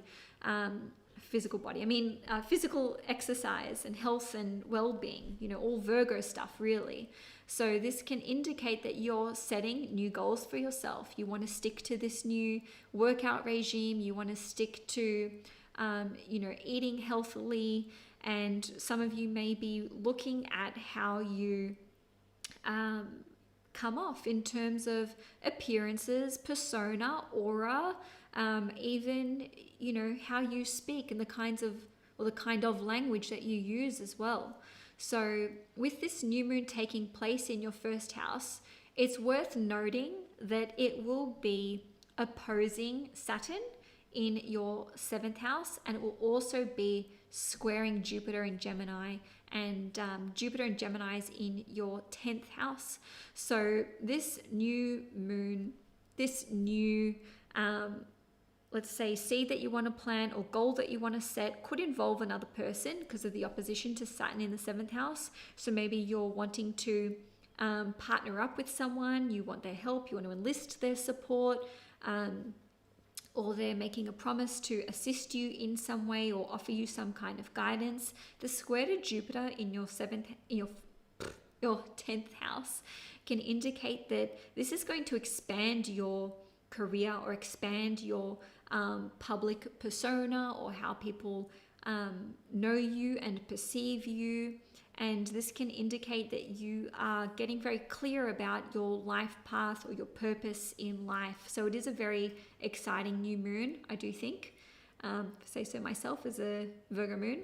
On the 3rd of September, we're also going to see Mars in Gemini in the 10th house, squaring Neptune in Pisces in the 7th house at 28 degrees. So let me just say, for the new moon in Virgo, the Virgos most affected would be those between about 6 degrees and 16 degrees. And then with the Mars in Gemini square Neptune in Pisces aspect, the Virgos who will be the most affected will be those around 25 to 29 degrees. Okay, so first of all, Gemini rules over our thoughts and our mind, and Neptune rules over our emotions and our intuition. So this can be like a classic case between, mind, the mind wanting to rule out over what the heart wants or what our emotions are telling us, or, you know, wanting to follow your gut or follow your intuition, but this directly, you know, contradicts whatever conclusions you're drawing consciously. And this could very well involve decisions related to career, public profile, or business relationships, or even your romantic relationship or your marriage. And that's because Neptune's in the 7th and Mars is in the 10th. So maybe this is to do with someone giving you advice and you're not sure whether you should follow it or not. And ultimately, there can just be difficulty here when it comes to making decisions, especially because you're being squared and opposed at the same time. So I would just be mindful of deferring important life-changing decisions if you can, between about the 1st of September through till, you know, 6th or 7th of September. But if you have to, then you have to, and that's life. And obviously this is a general reading, so just take it as it applies. There may be some confusion about a business deal or a negotiation. You know, I thought you were offering me this, I thought you had said that. So there may just be clarification that's needed. Maybe you thought you were being offered certain terms or a salary or certain working conditions, and this other person just has like a different idea. It's honestly like this aspect, it's like the two of you are speaking two different languages and neither of you speak the other language that the other person is speaking. So, you know, that's the energy of the Mars-Neptune square. Just know we experience this aspect once every 9 to 10 months. I could say this, it just has a Mercury retrograde flavor to it. So, you know, just be mindful. On the 4th/5th of September, Mars is going to enter the sign of Cancer in your 11th house. So first of all, Mars will be going retrograde into Leo and then Cancer in December this year, and then it'll be retrograde in Cancer January, February in 2025. So no, we're not officially in the pre-shadow period with Mars in Cancer in September. The pre-shadow period will start around the 5th of October next month. However, themes that are coming up for you around this time are worth taking note of because you'll probably be revisiting those over the Christmas break. I like a Mars in the 11th house transit, to be quite honest, because the 11th house rules over our long-term goals, long-term projects, the work that we do with our chosen communities, maybe looking at forming a community. It rules over friendships as well and passive forms of income, excuse me, as well as, let's say, inventions, innovation, science. And the 11th house rules over social media as well as awards, rewards, and accolades. I don't think I mentioned that yet. So, excuse me. Sorry, guys. Mars through the 11th house indicates that you are going to be more focused on your long-term goals and dreams, more focused on expanding your network in some cases, or creating or forming new networks. On a different note, this can see you trimming down the friendship tree, because it is Mars. Mars can cut things out of our life.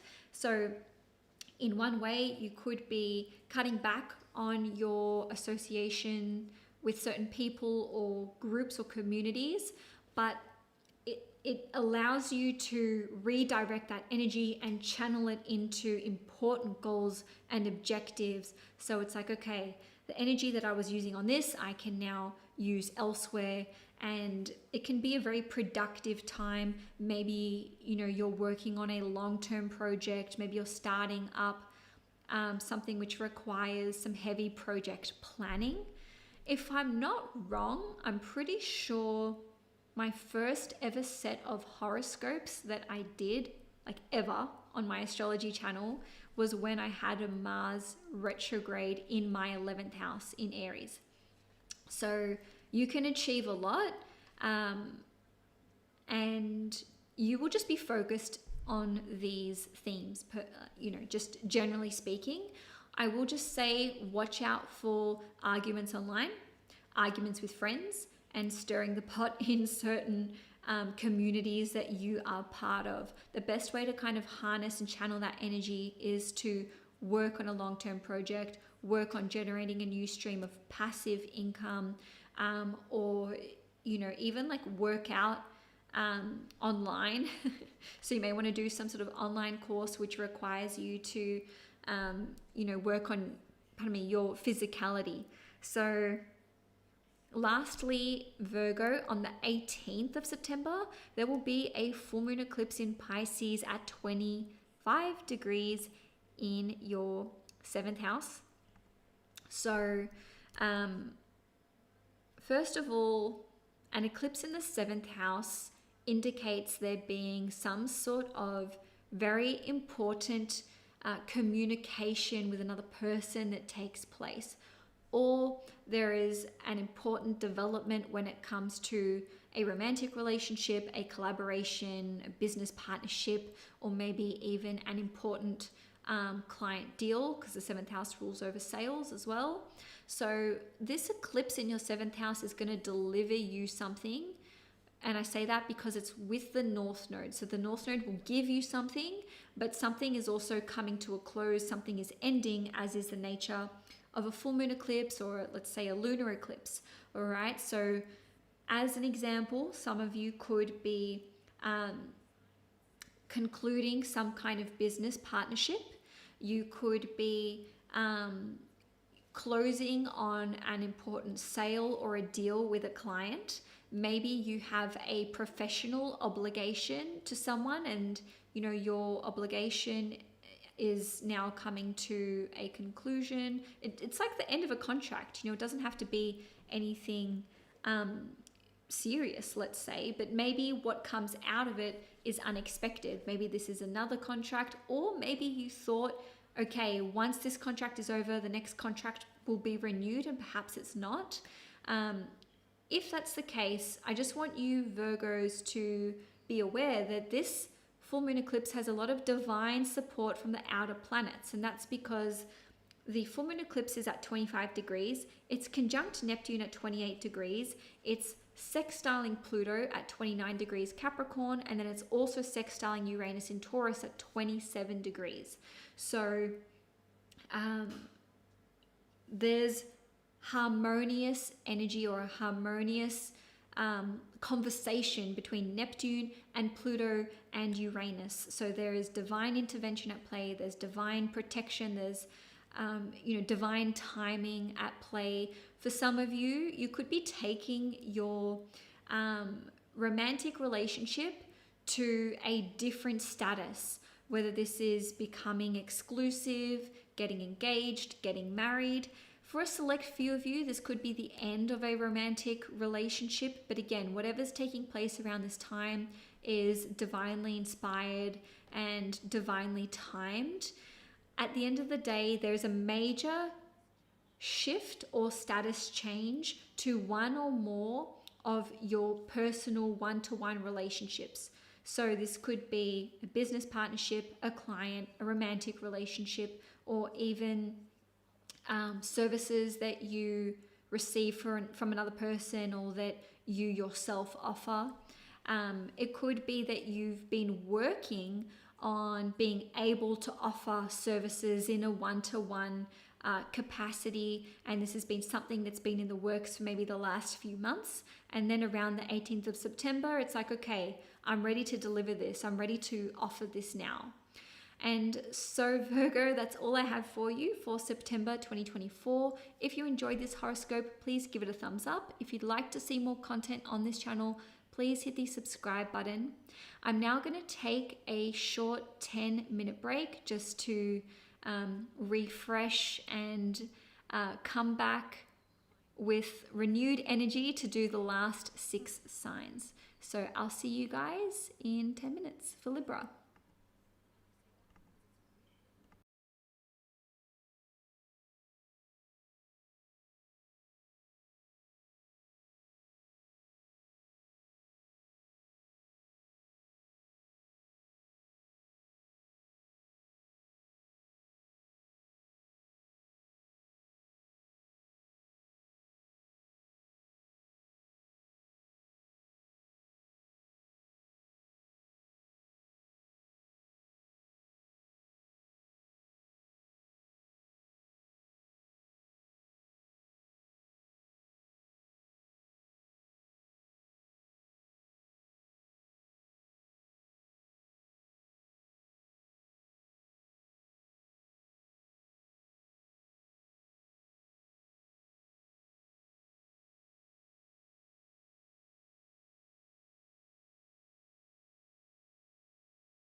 Hi Libra Sun, Moon and Risings. Welcome to your September 2024 horoscope.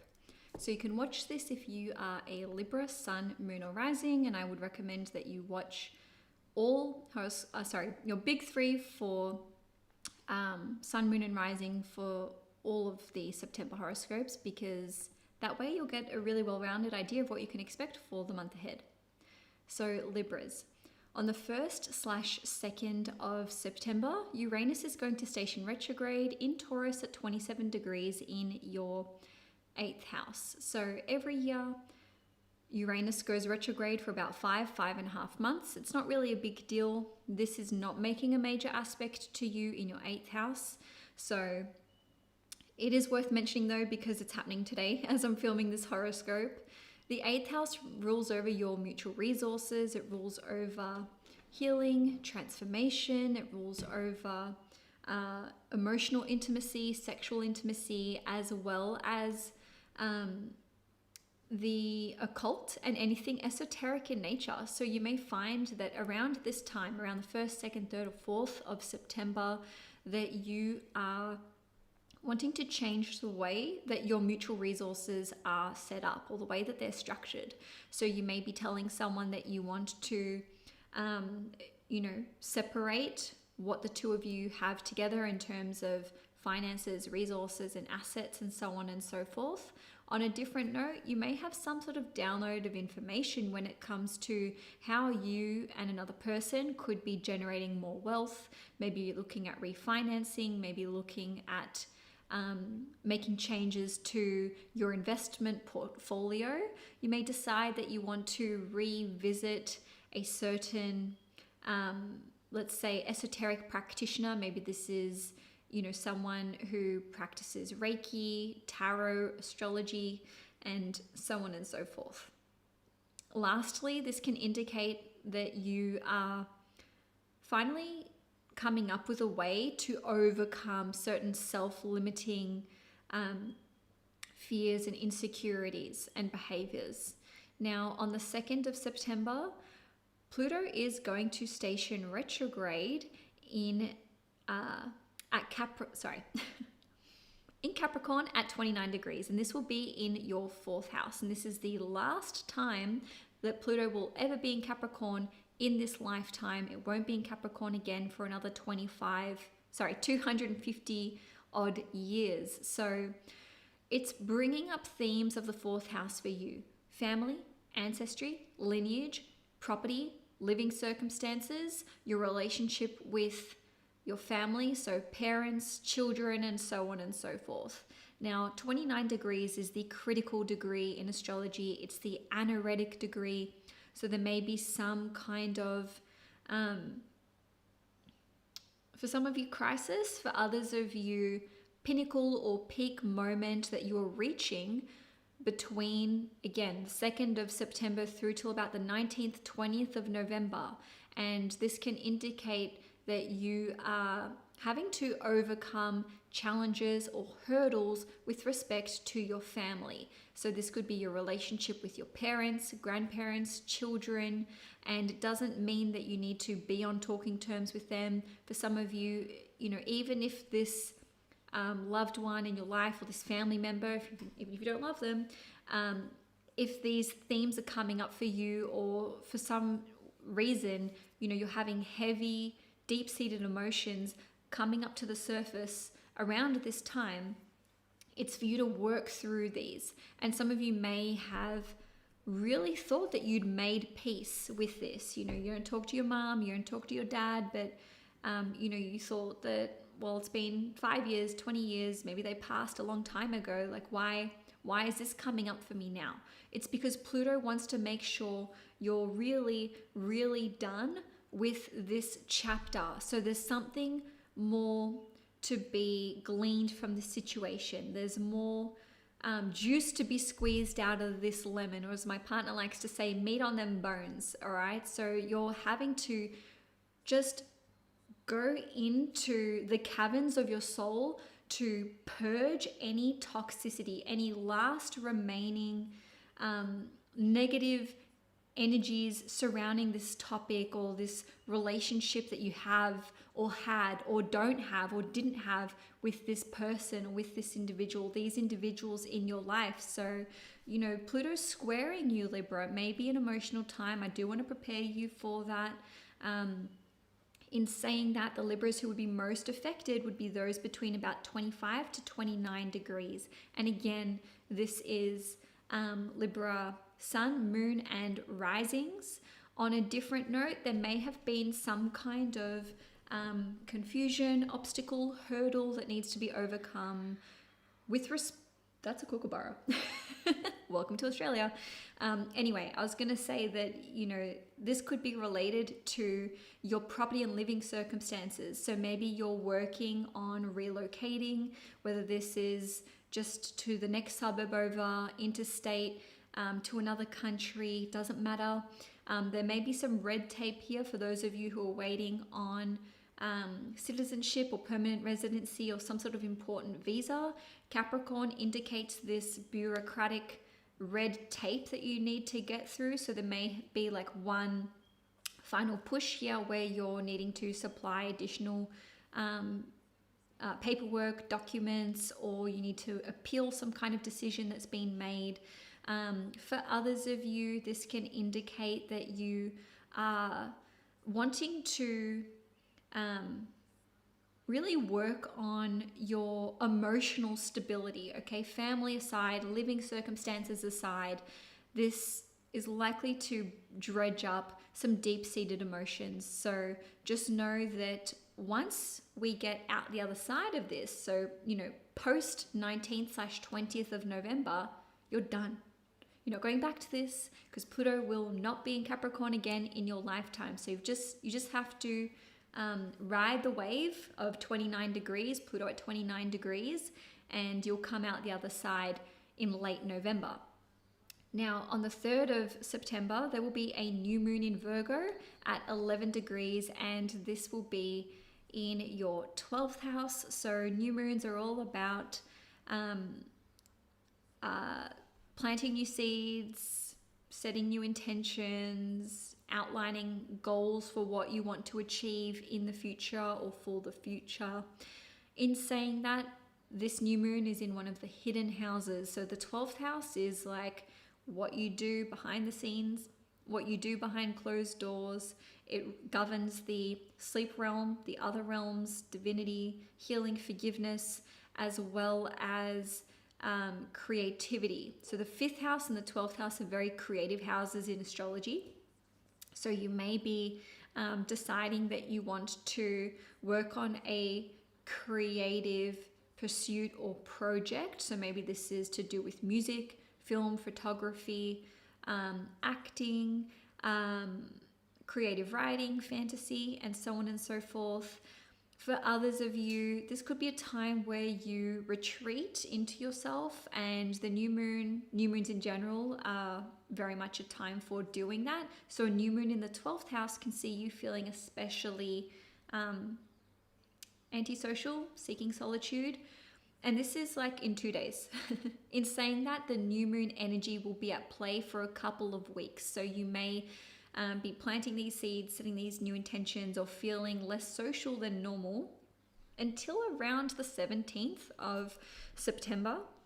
And I will talk about Libra season in just a moment, but I want to go in chronological order because I'm a Virgo moon. On the 3rd of November, we're also going to see Mars in Gemini in your 9th house, squaring Neptune in Pisces in your 6th house at 28 degrees.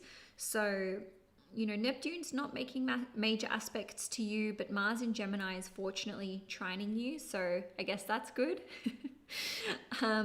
Now, this is typically speaking a more challenging aspect that we're facing, but it only happens once every 9 or 10 months.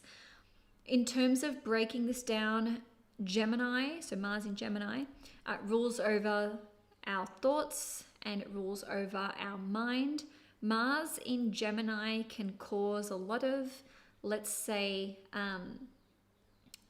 it can cause indecision, analysis paralysis, or just wanting to make decisions like really, really quick.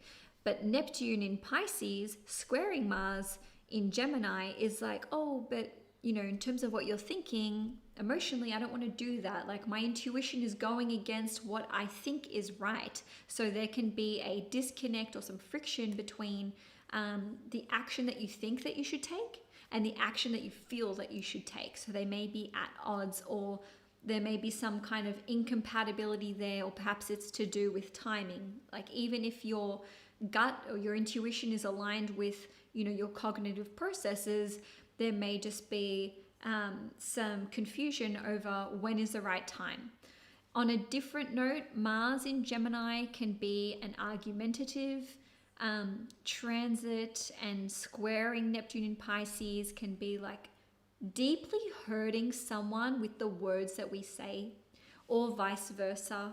So, if you are known for having a sharp tongue, or you just know this about yourself, that you express yourself very eloquently. So if you want to hurt someone with your words, you can. Please be mindful that, especially on the 3rd of November, but plus or minus a few days, your words may lodge very deeply and do some emotional damage to another person. So that's something that you may want to guard against. But it doesn't have to be related to other people. For some of you, there could just be confusion about timing with respect to travel, education, 9th house stuff, and how this is going to marry with 6th house stuff, such as work. Will your responsibilities to pets or animals get in the way, or even employees, and so on and so forth. On the 4th/5th of September, Mars will enter the sign of Cancer, which means it will be transiting your 10th house. Now, Mars will not be in the pre-shadow period, but it's worth noting that Mars will be retrograde in Leo and then in Cancer. So that's December and then January, February in 2025. So themes that come up for you post 4th/5th of September may be revisited for you, or will be revisited for you over the Christmas break. When Mars goes into our 10th house, this is when we get very gung-ho about our career, our goals, career objectives, work milestones, gunning for a promotion. On a different note, it can be a time where there's conflict that you experience with your boss, or with someone who's in a position of leadership or authority. This could even be with the government, with the law. So just be mindful of that, I would say. On a different note, with Mars going through your 10th house, this can indicate that you may be quickly taking your relationship with another person to the next level. I say quickly because Mars rules over speed. And I say your relationship with another person because Mars rules over your 7th house. So you may have gotten into a relationship quite quickly, or if you're already in a relationship, maybe you're taking that next step with your partner, and other people might find it to be too quick, or quicker than the norm, whatever the norm is.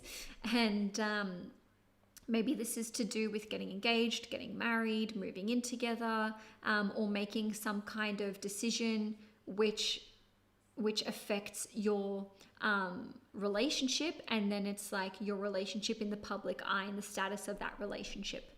Okay, so with Mars in Cancer in the 10th house, this is a time where you can be doing some amazing work on your let's say in your career, in your chosen industry, and this is a time where you may be competing for a position, for a job title, for a job. And again, it could be very, very competitive. Maybe it's like a stringent process that you're going to be going through. And, it could take a few months to land this job, to be honest, because the Mars post-shadow period will I want to say end in March, if not April in 2025. So whatever you start working on around September, this could be a very long project or initiative for you. Okay, Libra. So on the 18th of September, there will be a full moon eclipse in Pisces at 25 degrees in your 6th house. The 6th house rules over your work life, your day-to-day habits, your health routines, health regimes, as well as pets. So a full moon eclipse in the 6th house can indicate that there is some kind of significant change that is, again, that's a kookaburra, that is coming through in your life, all right? So maybe this is having completed some kind of work project, work initiative, maybe your responsibilities or your duties in the workplace are shifting. This can indicate that you've been working towards bringing an employee on board and you're finally giving them the contract. On the other side of it, you may actually be letting go of an employee or maybe more than one. And in any case, with this full moon eclipse, it's with the North Node, okay? It's delivering you something. It's bringing you something. So you won't walk away empty-handed from this eclipse on the 18th of September.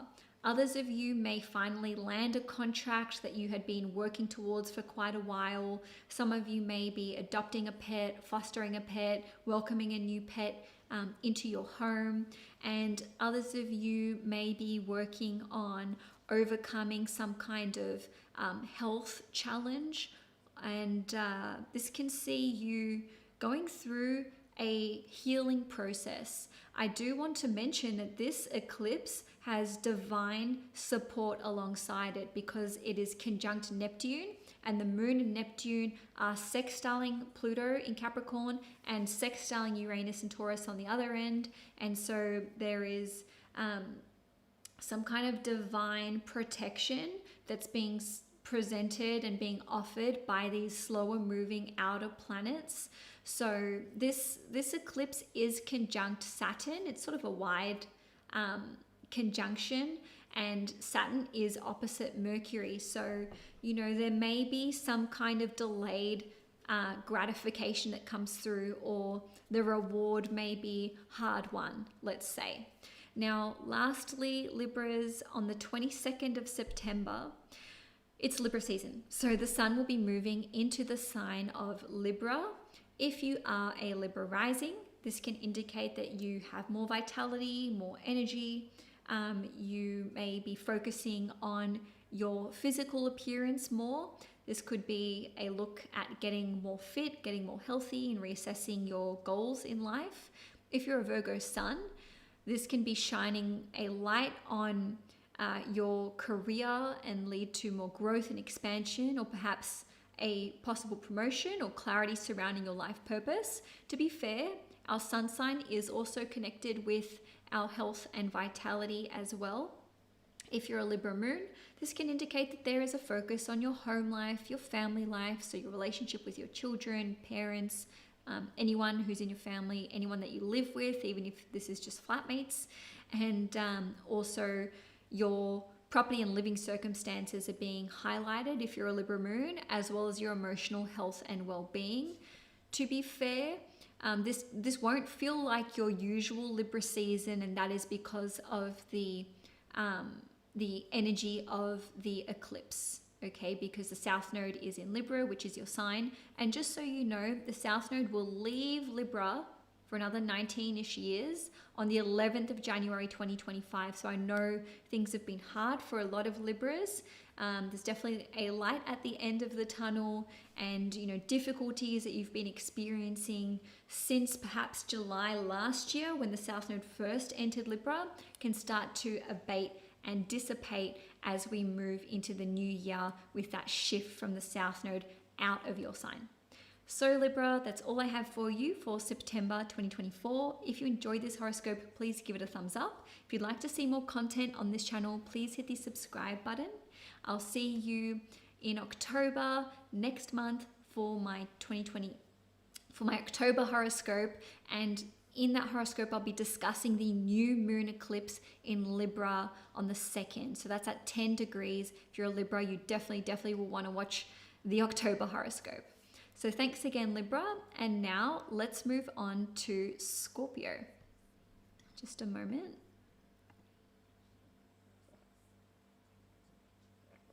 Okay. So Scorpio, Sun, Moon, and risings. On the 1st/2nd of September, depending where you live in the world, Uranus is going to station retrograde in Taurus at 27 degrees in your 7th house. Every year, Uranus goes retrograde for about five and a half months, so it's not really a big deal, but it is in your 7th house. So this is affecting your personal relationships, your romantic partner, if you're in a relationship, as well as, let's say, business clients, collaborations, your relationship with a business partner, and so on and so forth. So the Scorpios who will be most affected will be those between about 22, 23 degrees up to 29 degrees. Full points if you are a 27 degree Scorpio Sun, Moon, or Rising. So what this can play out as is someone going back on their word, someone going back on a contract. Maybe it's you. Maybe this is unexpected changes to a situation with a family member, because Uranus rules over the 4th house, or perhaps this is to do with your like the sale of your house or your contract if you are renting or if you have tenants and whatnot. On a different note, this can just be an unexpected conversation that you have around the 1st or 2nd or maybe 3rd of September. And it could be with a friend, given that it's 27 degrees. Maybe you're finding out something which you deem to be surprising, or it could just be running into someone unexpectedly and you're like, oh, maybe in your local neighborhood, a neighbor, friend, or a sibling, especially because, again, 27 degrees is the Gemini degree. So on the 2nd of September, Pluto, which is one of your ruling planets, will retrograde from Aquarius back into Capricorn. So it's going from Aquarius in your 4th house into Capricorn in your 3rd house at 29 degrees. It is sextiling you, which is a beneficial, harmonious aspect. But, in terms of the orb, the Scorpios who will feel the sextile the most are only going to be those around, 26, 27, 28, 29 degrees Scorpio. So Pluto will be in Capricorn until the 19th/20th of November, at which point it's going to move back into Aquarius and be done and dusted in Capricorn for another 250 years. So what does this mean? There is some kind of challenge, there is some kind of test from the universe, or there is some sort of project on a grand scale that is coming up for review that you thought was done. Okay, so with Pluto retrograde in the 3rd house, this can indicate maybe having to make changes to content that you had created, a book that you had written. Maybe this is to do with your online social media platform or presence, and there's a bit of a rebranding that's going on. Maybe you are reactivating a social media platform that you thought was completely done and dusted. And for some of you, this will just be until the 19th, 20th of November. For others of you, this could play out as finishing up some kind of education course, education program. Maybe you're nearly done with an apprenticeship, a certification or a diploma, or some kind of important qualification. For others of you, this is, I want to say, a very, very important relationship challenge that you may have been experiencing with a sibling, with an extended relative, with a friend, or maybe even a co-worker or a neighbor. But it's not just like any old neighbor or any old conversation or conflict. This is something heavy. This is something that's been difficult to let go of, difficult to shift, difficult to overcome, but you're going to overcome it during this time. So again, the 2nd of September through till about the 19th, 20th of November, it's coming up for review. It's coming up so that you can finally purge it and just be done with this situation. For some of you, this is fully cutting someone out of your life completely. And it's like this is it, you know, this was the last chance, and I'm done. And for me personally, I'm a never say never kind of person, but it's like with Pluto in Capricorn, you know, Pluto's been there since 2008. Yes, it's moved into Aquarius a little bit from last year, but we're closing out like a 14-year cycle or chapter. And so you're either healing that relationship, overcoming this massive conflict or grievance and moving on, or you're moving on without them. So, you know, decisions are being made with finality. And for some of you, you may have already decided this. You may have already cut this person out of your life. You may have already thought that you were just, you know, done forever and a day with whatever the situation is. But no, Pluto is bringing it back up. It's being dredged back up. It's resurfacing for you because Pluto is saying, you thought you were done, but you're not done. So you're having to tend to something on a grand scale that is related to communications.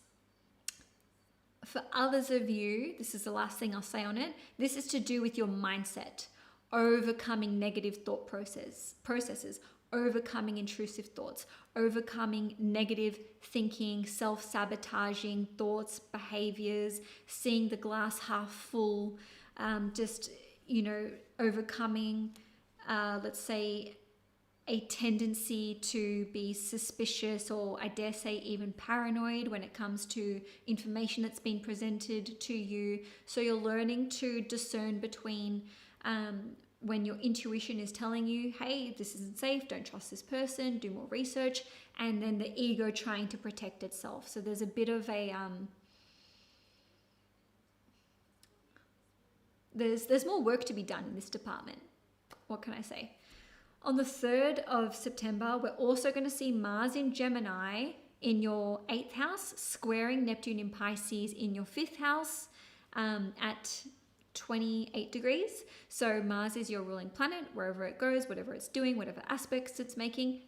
This affects you, it affects your life, and it indicates what you are doing, whatever's happening to you, or whatever action you are taking. So Mars, which again is your ruling planet, is in the 8th house. On one hand, Mars is very at home in the 8th house because the 8th house is associated with Scorpio and Mars rules over Scorpio. On the other hand, Mars in the 8th house is like, paranoia, suspicion, you know, conspiracy theories and like, you know, issues with emotional intimacy, sexual intimacy, and being vulnerable with other people could be rife at this time and coming up for you in a big way.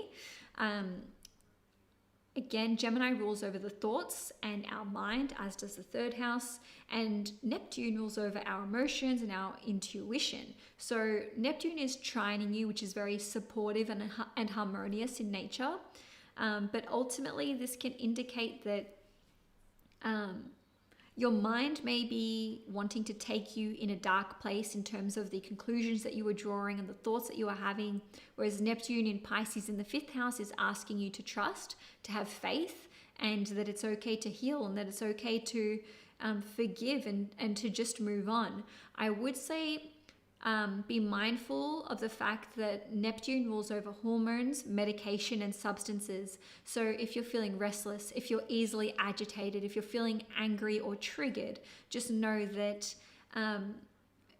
you know, there may be other things at play here which are influencing your response to the situation. So maybe just ask yourself, well, am I under the influence? You know, how's this medication impacting me that I just took, or this new medication that I started? Okay, I've just, you know, smoked a joint. Like maybe I'm underreacting to this situation. And of course, if your hormones are out of whack, whether this is depending on where you are with your cycle, pregnancy, thyroid, or if you just know that your hormones are out of whack, then around the 3rd of September, plus or minus, 2 or 3 days, which includes now, as I'm filming this, if you're watching this live, just ask yourself, is this my true response to this, or am I just in a heightened state? So if you can defer important decisions, I would. Again, it's a general reading, so like take that with a grain of salt. Nevertheless, let's move on, okay? So on the 4th/5th of September, depending where you live in the world, Mars will enter the sign of Cancer in your 9th house. Yay. Now it's trining you. It's making a positive aspect to you as a Scorpio sun, moon or rising. And ultimately, it's worth noting what's coming up for you post 4th/5th of September, because Mars will actually be going retrograde in Leo and then Cancer over the Christmas break, which is, December, and then January, February 2025. So themes that come up now, probably going to come up then. In fact, definitely going to come up then. Mars in the 9th house indicates that there is a focus on your belief systems. These may be political, religious, spiritual, just like how you think the world works. And on a different note, the 9th house rules over education, it rules over travel and the law, and also our connection to source, God, divinity, and so on and so forth. So, insert X, whatever it is that you believe in. So Mars in Cancer in the 9th house indicates a challenge in this department. I want to travel. There's obstacles. There's hoops to jump through. I want to study. Oh, I need to apply for this. I need to get accepted. It's a lengthy application, or maybe, work, or for work reasons, or maybe even health reasons, or commitments to your pets. This could be getting in the way of that. And I say that because Mars rules over the 6th house. But Mars in Cancer, again, is ultimately trining you. So it's helping you to expand your horizons. Perhaps you're going to explore other cultures, change university degrees, change what you're studying. There may be a break away from your existing belief systems. Some of you may come out the other side of the Mars retrograde and even the Mars post-shadow period in March, April 2025, and you believe in something completely different to what you believe now. So, maybe just as like a little experiment, you may just want to know what are your belief systems. This is like an invitation for you to follow this as a journal prompt. What are my political beliefs, religious beliefs, spiritual beliefs, beliefs on how the world works, or even, you could do a little bit of a deep dive into your moral code, your personal code of ethics, moral compass, whatever you want to call it, and just have that available for review when you get to March, April next year, and you'll see how far you've come. So on the 18th of September, we will have a full moon eclipse in Pisces at 25 degrees in your 5th house. Again, it's trining you. Yay. We like to see trines in astrology. And ultimately, with this full moon eclipse, it has a lot of divine support. It has a lot of divine protection. Why? It's conjunct Neptune, and both the moon and Neptune are sextiling Uranus in Taurus and sextiling Pluto in Capricorn.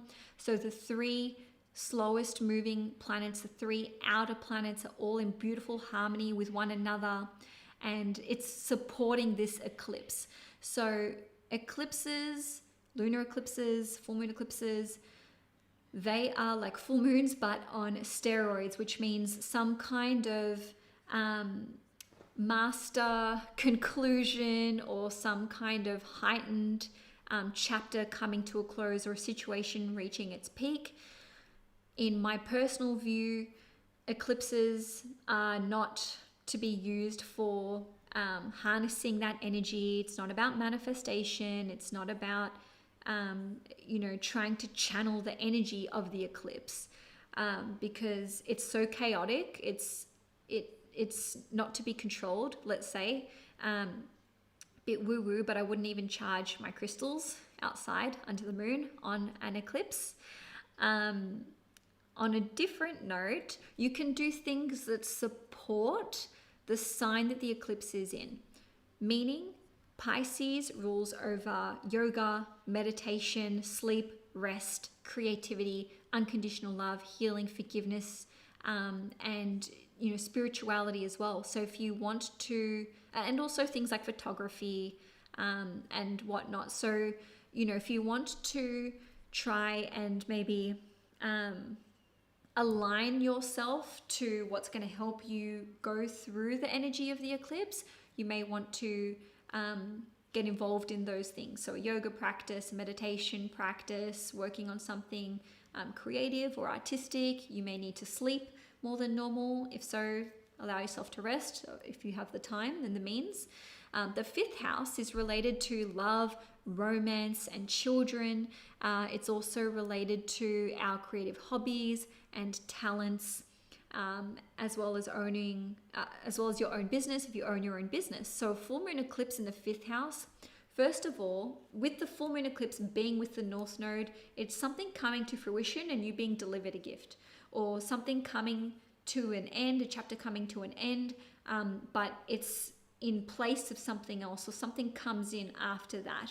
So what I mean by this is some of you may be taking your romantic relationship to the next level. For others of you, you may decide to go for a period of celibacy, or just remove yourself from the dating pool, but this gives you the energy and you're able to transfer that into other creative pursuits, or maybe more time with your children if you have children, or more time working on your business. For others of you, you could be launching a new business, launching a new product, maybe closing your business and you receive a payout from that. For others of you, you could be finding out that you're pregnant around this time, or maybe you are announcing that you are pregnant around this time. And again, this is the 18th-ish. Well, it's the 18th of September, but the energy is with us for 2 to 4 weeks either side of the eclipse. Others of you may be discovering new passions, new hobbies, and I certainly would implore you to pursue any creative project, venture, or hobby that tickles your fancy, because it's divinely guided, it's divinely inspired. Whatever is happening around this time is for your best and highest good, even if it takes you a little while to be able to recognize that. And so Scorpio, that's all I have for you for September 2024. If you enjoyed this video, please give it a thumbs up. If you'd like to see more content on this channel, please hit the subscribe button. And now I'm going to move on to Sagittarius.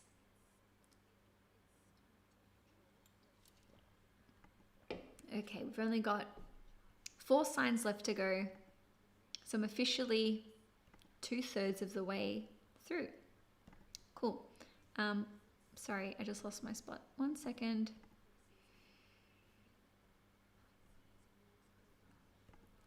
Okay, Sagittarius, Sun, Moon, and Risings. This is your September 2024 horoscope.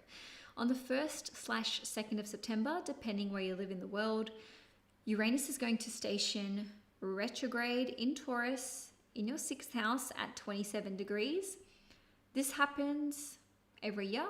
So Uranus goes retrograde every year for about 5.5 months. It's not really a big deal. It's not making a major aspect to you, so you may not even really feel it, but I thought it's worth mentioning because it's happening today on the 1st of September. So with the 6th house ruling over your work life, employees, pets, being of service, debts, loans, health as well, these topics, these themes may be coming up for you again around the first few days of September. Because Uranus is stationing retrograde at 27 degrees, which is the Gemini degree, you may have ideas about this, okay? So it's like, how can I solve this problem? How can I, work smarter, not harder? If you've been looking to make changes to your health and wellness regime, You may have a sudden inspiration to do so. You may have ideas about what's going to work this time. How can I make this stick? On a different note, you may receive unexpected communication, which is related to a debt or related to mortgage or some kind of loan. On a different note, because the sixth house rules over pets, you may make a decision that is out of left field, or perhaps you are being ushered into a position where your perspective with respect to pets is changing somehow. Now, for others of you, you may receive an important but unexpected email or message that is related to your work. On the 2nd of September, Pluto is going to retrograde back into the sign of Capricorn. So at first it was 0 degrees Aquarius. From the 2nd of September, it will be in Capricorn at 29 degrees for the last time in our lifetimes. It'll be another 250-ish years until Pluto goes through all 12 signs and gets back to Capricorn. So this one is a big deal. Now, it will go back into Aquarius on the 19th, 20th-ish of November, depending where you live in the world. So we've got almost 3 months of Pluto at 29 degrees in your second house. The second house rules over finances, resources, your income, your spendings, your budgeting system, your possessions, your valuables, as well as your personal set of values. So Pluto retrograde here in your second house is shaking this house up for you in a big way. It doesn't mean that it doesn't have to indicate that something tangible is happening. Maybe your values with respect to these things are shifting in a big way. In any case, during this time, there may be some unexpected expenses. There may be changes to your personal income, to your salary. There can be a huge shift in your personal values, or maybe they had already changed and shifted in a big way, especially since about March last year, and now they're coming up for review. So with Pluto ruling over the 12th house, this is asking you to really look at, do I believe in this thing, this person, this concept, this worldview or what have you, because I really believe it? Or is it fueled by fear because Pluto rules the 12th house? Or is it fueled by insecurity? Is it fueled by propaganda? So there's a real zooming in on your personal values. Why do I feel this way? Why do I feel strongly about this thing? Why do I have an aversion to that thing? Where is this all coming from? And, this is of great importance when it comes to what are my beliefs surrounding money, resources, and my earning potential. Because if you want to earn more money, if you want to be financially independent, financially responsible, and maybe this isn't even about finances, but this is independent when it comes to maybe off-grid living, food, resources, living off the land, just resources in other areas, then, there needs to be, let's say something needs to be reconciled here between the goal, the vision, and what your values are, and potential self-sabotaging or self-limiting subconscious belief systems that are, cutting you off at the knees.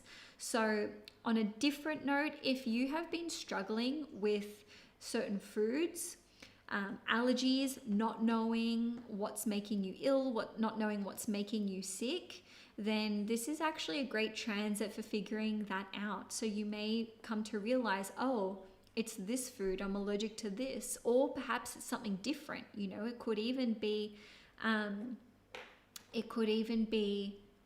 certain medications, you know, what side effects are these having? And this could be influencing, let's say, the health of your thyroid, because the second house where Pluto is rules over the thyroid.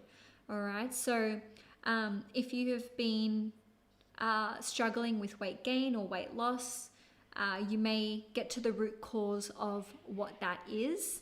So that's enough on the Pluto retrograde, guys. Moving along, on the 3rd of September, there will be a new moon in Virgo at 11 degrees, and this is taking place in your 10th house.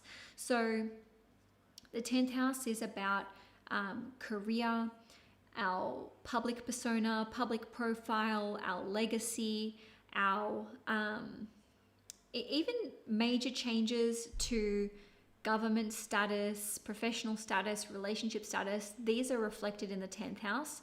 So new moons are all about planting the seeds, planting new seeds, setting new intentions, wanting to evolve in some way, shape or form from where we are or how things are into something else.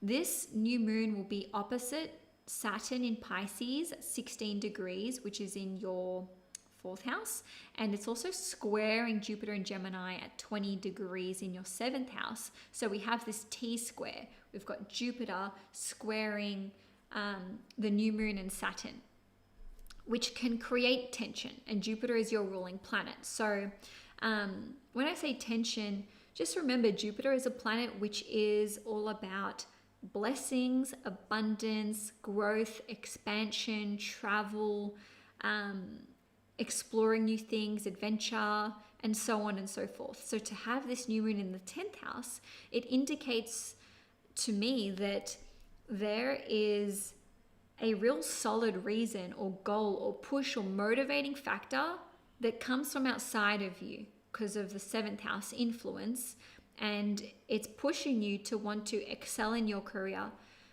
advance your professional status, attain a promotion. Or it could be the other side of that. I've worked really hard. My partner wants to spend more time with me. I want to take a sabbatical. I want to take time off. I want to go travel. I want to retire maybe, or just change industry altogether, or just work less hours in a lesser capacity. So the square to Jupiter can either load up your plate or it can give you freedom. But the square is like maybe premature in your view, right? Like, oh, yeah, I wanted this, not yet though. Or like, you know, this is happening too quick, or this is happening sooner than I thought, and so on and so forth. So it could be an opportunity that you need to really, you know, hold on to tight and pursue. And for others of you, even if it's not work stuff, this could be like, okay, starting a family, I'm becoming a parent. You know, I want to take my relationship to the next level. And even if, you know, it may not be that there's pressure from your partner, but other people might be like, oh, are you sure you're ready for that? Or what's prompted this change? Or maybe the relationship change, or even just changes to like a business arrangement or partnership or collaboration are fueled by other pressures from different areas in your life. Now, lastly, with that one, the new moon effects can be felt 2 weeks before and up to 2 weeks after the new moon. So, you know, even though the new moon's on the 3rd of September, this could be playing out in your life, or let's say until the 17th of September. Not that you're like completely done after that. It's just the seeds are being planted during that time. Also on the 3rd of September, Mars in Gemini in your 7th house is going to square Neptune in Pisces in your 4th house at 28 degrees. So, you know, given that these are mutable signs, you're being squared and opposed. So the Sagittarians who are going to feel this the most will be those between about 23 to 29 degrees Sagittarius. Full points if you are a 28 degree Sagittarius, sun, moon, or rising. Now, this is highlighting your family life, property living circumstances, parents, children who you live with, anything to do with your living circumstances, really. And then the 7th house, which could be contracts, business relationships, your spouse, your significant other, maybe even your second-born child. This square can indicate miscommunications with family members, miscommunication with parents, siblings, grandparents, housemates, tenants, landlord, etc. Anything to do with whom you live with or who's in your family. Confusion when it comes to maybe when leases were meant to end, start, security bond, etc. Ultimately, you may find that your patience is tested, or someone in your family is getting angry easily or triggered easily. And ultimately, there is some disconnect here between emotions, maybe even like an emotional overreaction, and let's say logic. Okay, so Mars in Gemini, it's very logical, very rational. And so, you may find that one of you is approaching, and I'm not saying who it is, right? It just depends, especially like you might have Gemini in your chart, or you might have Pisces in your chart, which will influence how it plays out. But the point is, if you, if you find yourself at odds with another person, one of you is approaching this hyper emotionally, and the other one is approaching this hyper objectively or rationally, and you need to meet in the middle. There needs to be a middle path. So if you're being really emotional, maybe you need to dial that down and introduce some logic in the situation. But if you're like, no, like you said this, like logically or rationally, then you need to approach this person with more empathy and compassion. Moving along though, on the 4th/5th of September, depending where you live in the world, Mars is going to enter the sign of Cancer, which means it's going to be transiting your 8th house. Take note, what's happening for you in September? What are you pursuing? What's coming up for you in a big way? Especially if it's related to taxes, mutual resources, inheritances, anything to do with the occult and esotericism, Jesus, and healing and transformation. Why? Mars is going to retrograde in Leo and then Cancer over the Christmas break. So we're looking at December, January, February of 2025. So December 2024, January, February 2025. So whatever is coming up for you in September after Mars enters Cancer, these themes will be revisited over the Christmas break. Mars is at home in the 8th house. It likes to be there. It's comfortable there. It knows what it's doing. And that's because the 8th house is associated with Scorpio, and therefore Mars, because Mars rules over Scorpio. So Mars in the 8th house indicates that you may be wanting to combine your mutual resources with another person, or separating your resources with another person. And Bucana los dos. For some of you, you may be doing that with one person and doing the other with someone else. You may be drawing up a will. You may be working with a financial planner. You may be doing a deep dive into certain occult topics, esoteric topics, forbidden topics, theories, etc. And you could be working on really transforming yourself and healing and overcoming some kind of, let's say, emotional blockage. You could be working on your sexual intimacy, emotional intimacy, and being vulnerable with other people. Given that Mars rules over your 5th house and it rules over sex, and the 8th house is associated with sex, there could be a very big focus on your sex life, whether that's with your significant other or starting up a new sexual relationship. Moving along, on the 18th of September, Lunar Eclipse in Pisces, and this will be at 25 degrees in your 4th house. So the eclipse is squaring you. The Sagittarians who will be the most affected will be those who are between 20 and 29 degrees, rising sun and moon. Full bingo card if you are 25 degrees Sagittarius, Sun, Moon, or Rising. With the full moon eclipse taking place in your 4th house, congratulations. Something is coming to completion. Something is coming to fruition. Something is finished, done and dusted. And bada bing, bada boom, you've got an award from it. And when I say award, I mean reward, because it's with the North Node, which is giving you something. It's delivering you something for your hard work. Again, the 4th house is related to your family life. So children, parents, ancestry, lineage, but it also rules over anyone that you live with as well. So some of you may be finding out that you're starting a family, getting pregnant, maybe your significant other is getting pregnant, maybe you're expanding your family further, and this could even be welcoming grandchildren into the fold or a new grandchild. On a different note, this can indicate the buying of a property, the selling of a property, relocating elsewhere, or getting tenants in, or maybe you've had some really difficult tenants and you have had to evict them, and maybe that has been quite a journey to have that finally let's say come off or come to fruition. With this full moon eclipse, there is divine support and divine help, and I say that because the full moon eclipse is conjunct Neptune at 28 degrees, and it is sextile Uranus at 27 degrees Taurus. And on the other end of that, it is sextile Pluto in Capricorn at 29 degrees. So like I said, there's a lot of divine support, divine protection, which is coming through with this eclipse. I don't want to sugarcoat eclipses. Sometimes they're they're chaotic in nature. A lot of unexpected things can happen, life-changing, life-altering, things we didn't plan for, things that we didn't expect.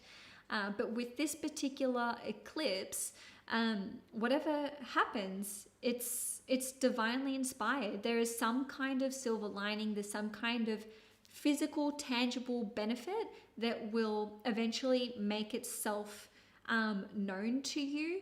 And, there may be, let's say, timing issues that you may class them as issues, or be like, oh, I wanted this to happen, but it's too early, it's too late, or it's just not on my watch, not on my clock. If I could have done things differently, that would have happened at this time. But the universe is like, no, it's happening now. And eventually you'll be like, okay, that was for the best. So like I said, something is reaching its peak with respect to your family life and or your property and living circumstances. And for some of you, this can just be overcoming some emotional blockage or some kind of childhood trauma that you had experienced, which had just been really, really hard for you to, let's say, digest or heal from, or even seek help for. And maybe with this eclipse, you finally feel ready to walk that path. So Sagittarius, that's all I have for you for September 2024. If you enjoyed this horoscope, please give it a thumbs up. If you'd like to see more content on this channel, please hit the subscribe button. I'll see you guys in my October video where I'll be discussing the new moon eclipse in Libra. But without further ado, let's move on to Capricorn. Okay. How long has this been going? Oh, cool, 3 hours. Classic me. So this is for Capricorn, Sun, Moon, and Risings. On the 1st or the 2nd of September, depending where you live in the world, Uranus will station retrograde in Taurus at 27 degrees in your 5th house. So it will be trining you. The Capricorns who will feel this the most will be those between about 23, maybe 24 to 29 degrees Capricorn. And ultimately, the 5th house rules over children, love, romance. It also rules over creative hobbies, passions, and owning one's own business. So first of all, Uranus stations retrograde once every year for about 5.5 months. Not really a big deal, but it's trining you, which is nice. So this can indicate having a creative breakthrough. This can indicate solving or understanding what needs to be done to solve some kind of issue with respect to your business if you own your own business. On a different note, this can indicate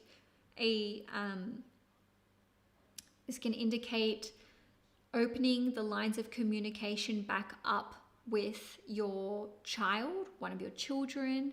And for others of you, this can indicate that you are returning to some kind of creative hobby or passion of yours, or you're deciding to hone these skills further. On the 2nd of September, Pluto will retrograde from Aquarius back into Capricorn. So this is the heavy hitter one, especially for Capricorns, for the next, nearly 3 months. So Pluto will be in Capricorn from the 2nd of September till the 19th or 20th of November, depending where you live in the world. And then it'll be done forever for another 250-ish years. And that's because that's how long it takes for Pluto to go through all 12 signs. So from, let's say, late November, Pluto will be in Aquarius and it'll be there for like 22 years. And as a Capricorn sun, moon, or rising, this is the last push, the last challenge, the last time you will be dealing with certain self-limiting beliefs or potential creative blockages or even career obstacles and blockages. It really depends if you're a Capricorn rising, sun, or moon. Even if you're not, at around 29 degrees or 25 to 29 degrees, this is still really, really major for Capricorns, because since 2008, things have been hard for Capricorns. They just have.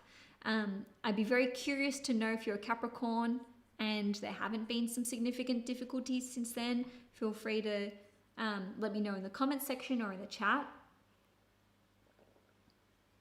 But for the most part, it's been no picnic for Capricorns. So basically, this is the next almost 3 months is about you redefining your path in life, the career trajectory that you're on, the relationships that you're in, how you present to the world. And this can be in terms of physical appearance, your aura, the first impression that you make on other people. Maybe you're looking at overcoming certain tendencies or proclivities that you have.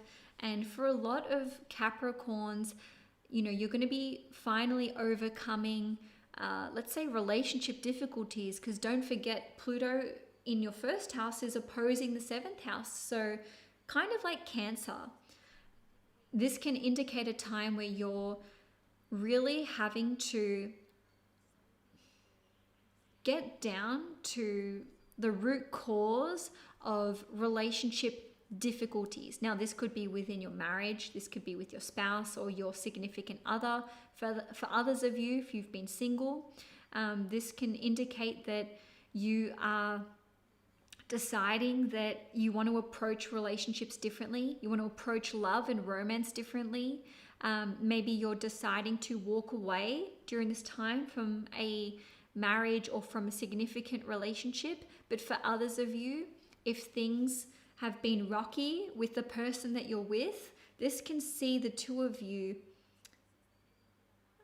really fighting for this relationship, really fighting to overcome whatever has been keeping the two of you apart or at loggerheads. And for some of you, this can be other people who are meddling in your relationship, because Pluto, just as a planet, it has an invasive, meddlesome, repetitive energy.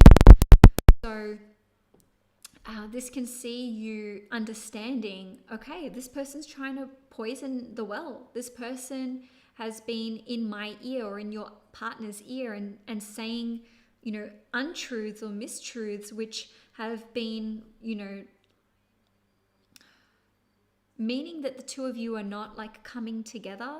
But on a different note, Pluto rules over your 11th house, which is your long-term goals and your long-term projects. And so maybe this is about you and your significant other getting aligned about what you should be working on, the two of you. On a different note, this can indicate that you just, relationship aside, are realizing what you need to do and what changes you need to make in order to attain the life that you desire. And I say that because, again, Pluto rules the 11th house. This is your long-term goals and dreams. This is also friendships, community, and your sense of moral justice as well. So Pluto retrograde in your first house may be asking you to reassess your friendship groups, reassess your communities that you're part of. Do I want to be friends with this person? Yeah, I've been friends with them for a long time, but that doesn't mean that it has to be a forever thing if I'm being mistreated. And on a different note, this can see you doing some significant work for your chosen community. This is like legacy building stuff. So you could be fighting one last time to achieve a certain objective or agenda of yours. In any case, I would say 2nd of September and certainly 19th, 20th of November, allow yourself time to rest, allow yourself time to decompress, allow yourself time to move through heavy emotions that are hard to shift. And especially, as we approach November 19th, 20th, and certainly on those days, because that's when the shadow side of Pluto will just be clawing, to get one last hook in. So after that, the battle's won, the challenge is over, Pluto's in Aquarius, and again, you'll never experience another transit like this in your lifetime. On the 3rd of November, there will be a new moon in Virgo at 11 degrees, and it's in your 9th house. The 9th house is associated with our belief systems, whether these are religious, spiritual, political, how you think the world works, and all the rest of it. And the 9th house also rules over travel and education and the law. So this new moon in your 9th house, which is trining you as a Capricorn, especially those between about 16 degrees to 26 degrees, this can indicate something new that is happening in this area or this part of your life. So you may be planning a trip, you may be intending to study something new, sign up for a program, education program. Maybe you are looking at becoming an educator or a teacher in some capacity. You may be purchasing tickets for an overseas trip or even an interstate trip. 9th house is associated with interstate travel. I didn't used to think that until I saw it all over my chart when I was moving interstate. I digress. A new moon in the 9th house can indicate that you may embark on some kind of religious pursuit or spiritual pursuit. I dare say a pilgrimage may be on the cards for you. And ultimately, it's a time of reinstating positive beliefs and your connection to what you would consider to be source or divinity or your concept of God, whatever you give, whatever name you give that God. So with new moons, we can feel the energy like 2 weeks before and up to 2 weeks after the new moon has passed. So this energy will be with you till about the 17th of September. Now, on the 3rd of November, I keep saying the 3rd of November. On the 3rd of September, Mars in Gemini in your 6th house is going to square Neptune in Pisces in your 3rd house. Not our favorite transit to see, but whatever. It only happens every 9 or 10 months. Basically, the 3rd house is Gemini energy anyway. But Neptune here in the third house can indicate that your emotions are clouding your judgment. Okay, so it could be emotions, it could be hormones, it could just be like getting triggered quite easily. On a different note, this can indicate that you may read something, like consume some sort of media that you find to be disturbing or upsetting, and this can really throw you off, emotionally speaking. With the square to Mars in Gemini in the 6th house, this can have a negative impact on your health.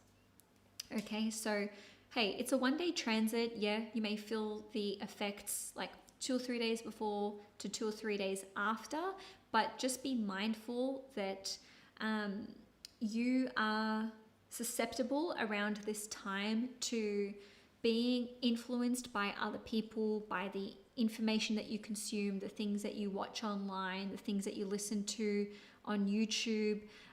So you may want to really take control and take ownership of what it is that you are directing your energy and attention to around this time. And for others of you, there could just be confusion at work, having a little bit of a miscommunication with a co-worker, with a client, or with an employee. And let's move on, guys. On the 4th or 5th of September, depending where you live in the world, Mars will enter the sign of Cancer, which means it will be entering your 7th house. When Mars goes into the 7th house, this can indicate a time where tensions may be running higher with one's significant other or spouse, or even just like business partner relationships and clients. Because Mars is in your 7th house, which is their 7th house.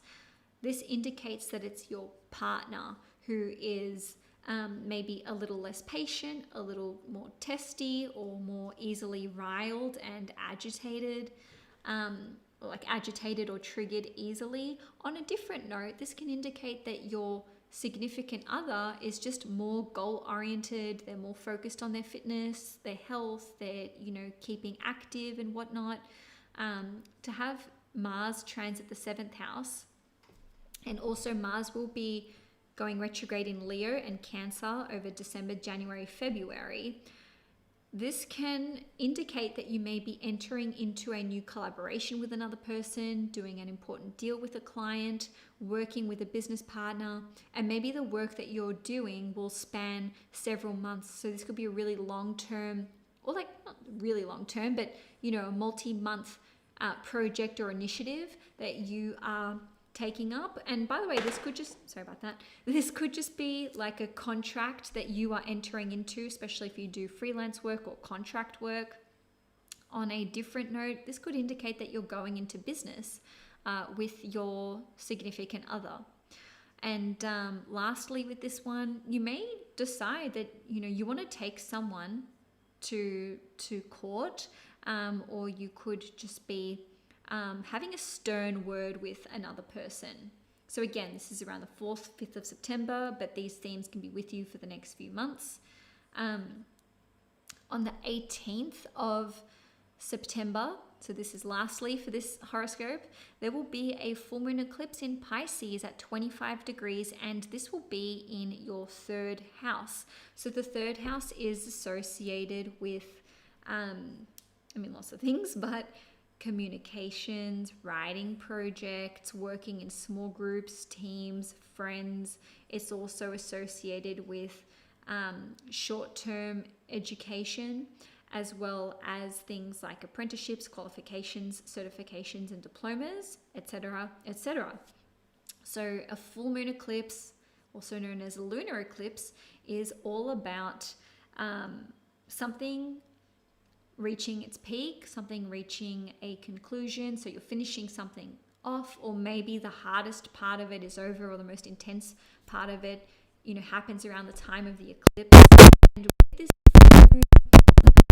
lunar eclipse, it is with the North Node, which means it's delivering something new to you, or it's delivering you something physical or tangible at the end. So you could be finishing a short-term education course around this time. Maybe you're receiving an apprenticeship, receiving your diploma, receiving a certification, or you're being accepted into a program after a period of, you know, a stringent application process potentially.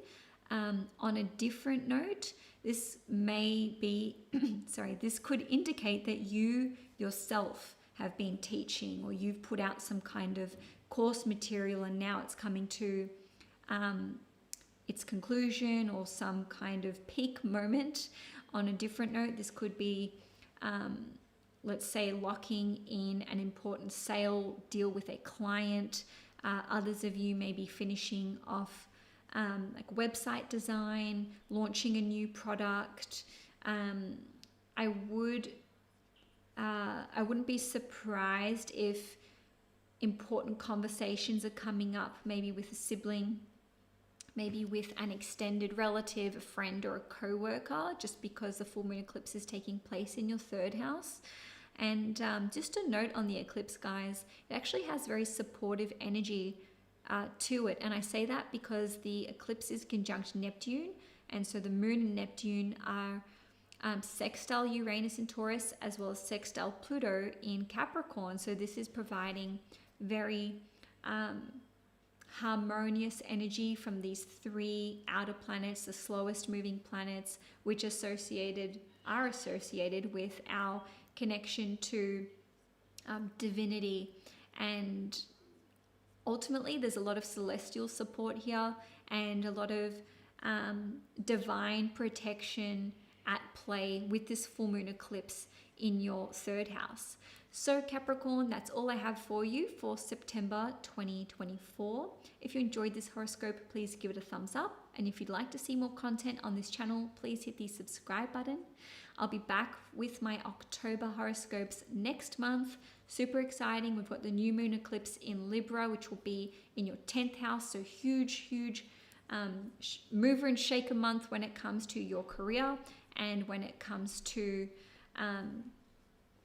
professional relationship status changes, as well as romantic relationship status changes. So if you want to stay tuned, make sure you subscribe to the channel. Thank you so much again, Capricorn. And now I'm going to move on to Aquarius. Okay.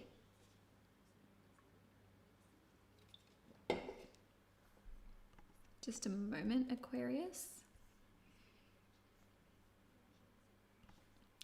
Aquarius, sun, moon, and risings on the 1st/2nd of September, depending where you live in the world, which is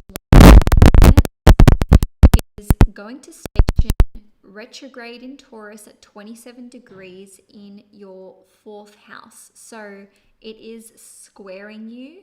The Aquarians who would feel this the most would be those between about 23, maybe 24 to 29 degrees. Aquarius, in any case, just know that we experience this transit once a year-ish, and Uranus is retrograde for about 5 to 5 months every year. So not really a big deal, but worth mentioning because it's happening pretty much now, very, very soon as I'm recording this live.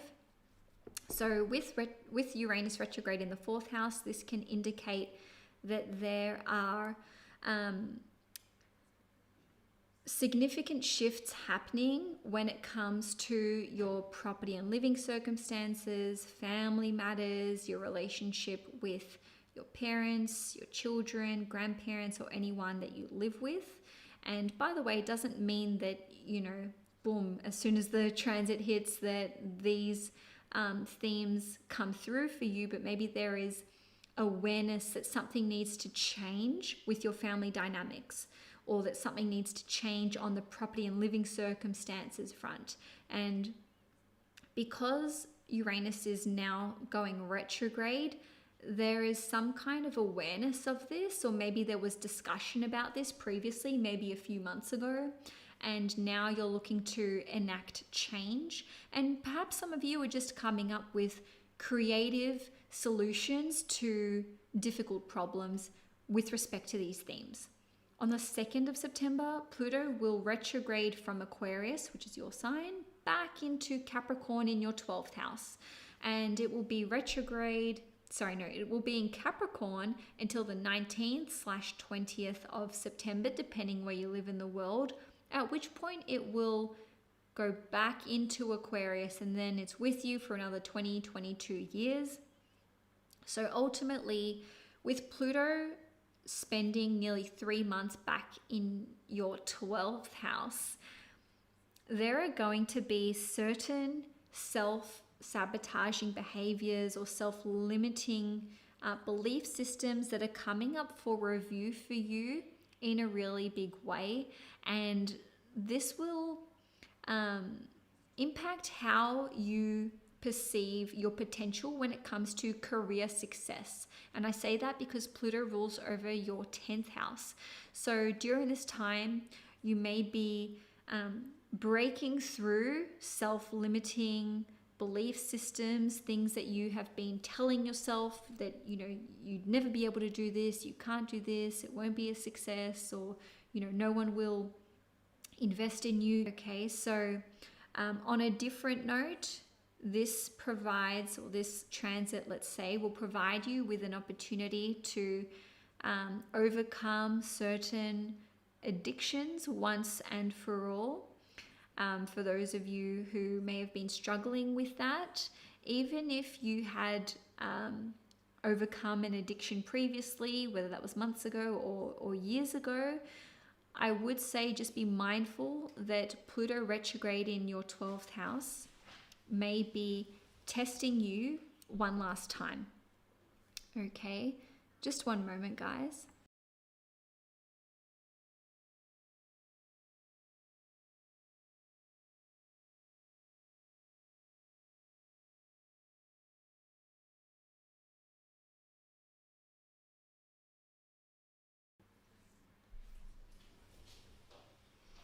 So with Pluto retrograde in your 12th house, this can be a time where you're overcoming subconscious, deep-seated fears.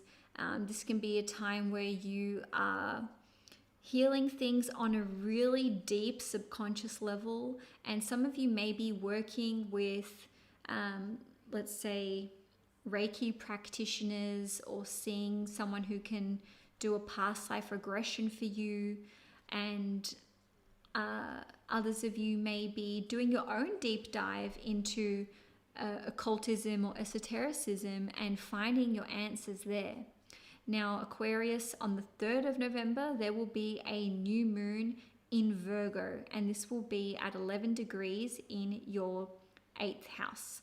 So new moons are all about planting new seeds, setting new intentions, and, you know, let's say coming up with the blueprint or the template for goals and new objectives that we want to achieve. So a new moon in the 8th house can indicate that you may be working towards combining your mutual resources with another person. You may be looking at a way to increase your investment portfolio or diversify your assets and your investment portfolio. On a different note, you may be drawing up wills and inheritances, working with financial planners. And for others of you, you may be looking to, let's say, study something to do with the occult in more detail. Maybe you're taking an online course, especially because the new moon is at 11 degrees, which is the Aquarius degree.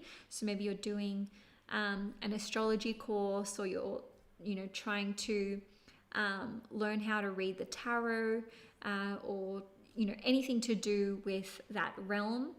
On a different note, the 8th house is associated, just looks like my mic is sort of playing up a little bit. Anyway, so you could be looking at creating more emotional intimacy with your significant other, working on, let's say, becoming more vulnerable, or perhaps just exploring a different aspect or facet of your sex life. Now, on the 3rd of September, We're going to have Mars in Gemini in your 5th house, squaring Neptune in Pisces in your 2nd house at 28 degrees. So Mars is trining you.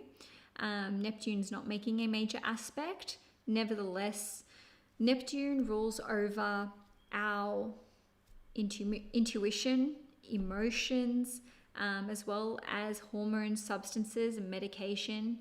And Gemini rules over our thoughts, it rules over the mind and our communication style. So with having Mars square Neptune, it's basically indicative of there being some kind of disconnect or friction between these two areas. So you may feel as though you are being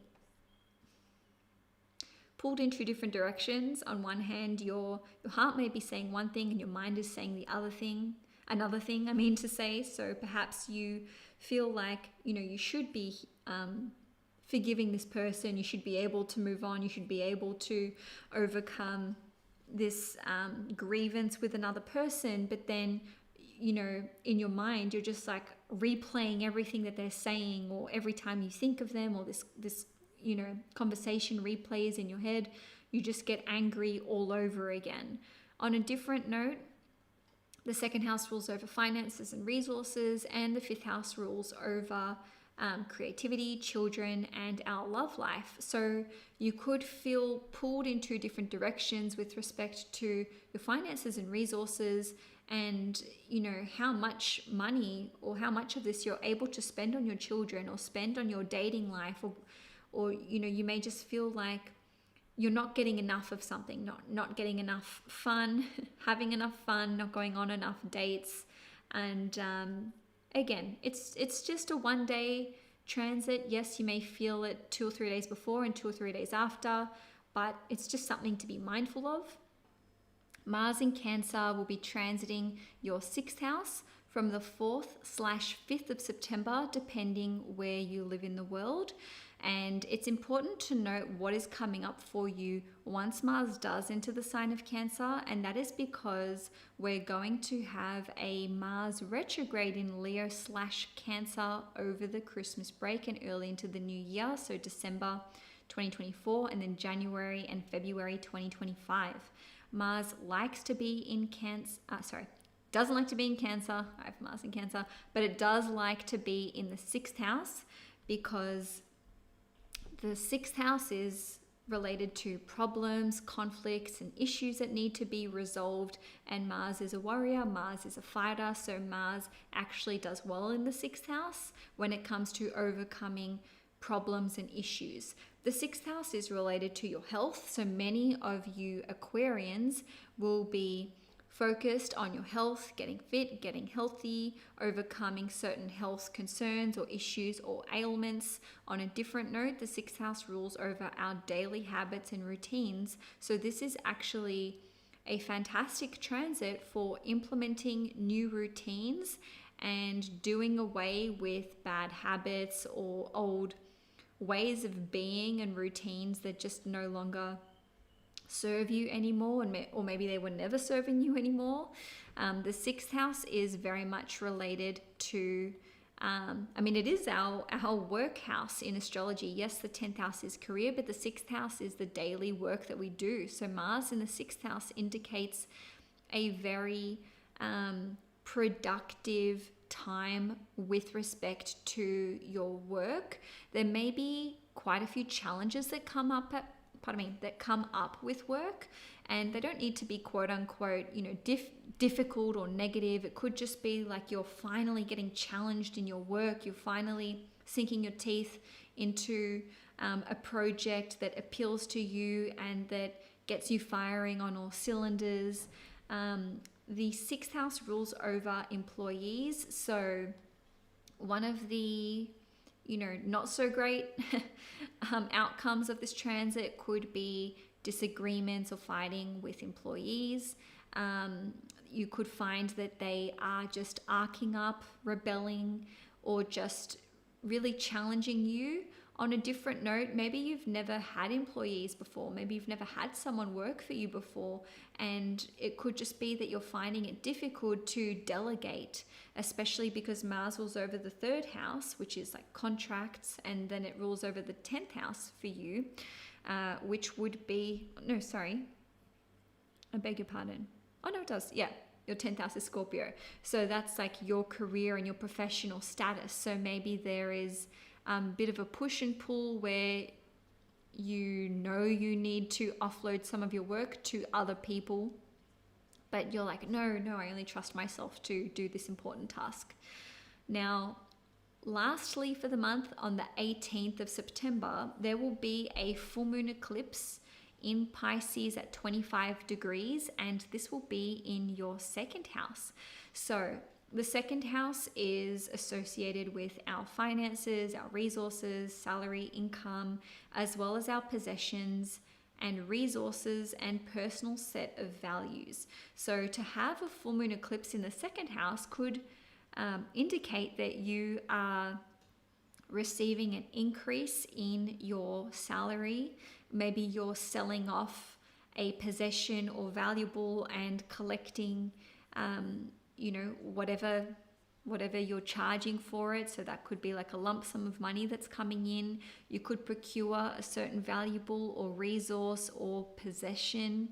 On a different note, the 2nd house is associated with our diet. So you could be coming to the end of a diet or a eating plan that you have been following. On a different note, but still on the food front, it could be that you are deciding or realizing that you're going to have to cut something out of your diet in a permanent or perhaps semi-permanent way. Okay, with full moon eclipses or lunar eclipses, it's about something reaching its peak or reaching some kind of conclusion. But because this eclipse is with the North Node in Aries, it's delivering you something. You're receiving something tangible as a result. So some of you may have found a way to, let's say, generate a higher stream of income or a new stream of income. I think I might have said something to that effect, but in any case, mentioning it in case I didn't. And also it's worth noting that this full moon eclipse has a lot of support from the outer planets. It's conjunct Neptune at 28 degrees, and the moon and Neptune in Pisces are sextiling both Uranus in Taurus and Pluto in Capricorn, and of course Pluto and Uranus are trining each other. So, we're looking at a lot of water and earth being with this eclipse. So it's about our resources, finances, grounding something in the tangible, and doing the emotional work to support that. And ultimately, whatever is happening around the 18th of September, plus or minus a month, it's divinely inspired, it's divinely protected. It may not be on your clock. Maybe whatever is happening, you wouldn't have chosen for this to happen now, but whatever the case, it's presenting some kind of silver lining or some kind of blessing, which will be more obvious to you in probably the next 2 or 3 months. And so Aquarius, that's all I have for you for September 2024. If you enjoyed this horoscope, please give it a thumbs up. If you'd like to see more content on this channel, please hit the subscribe button. I'll be back for for next month with my October 2024 horoscopes, where I'll be looking at our 2nd eclipse, which is in Libra, which is trining you. We love an eclipse that trines our signs. So that'll be really exciting for you Aquarius, Sun, Moon, and Risings. So take care, and now I'm going to move on to Pisces.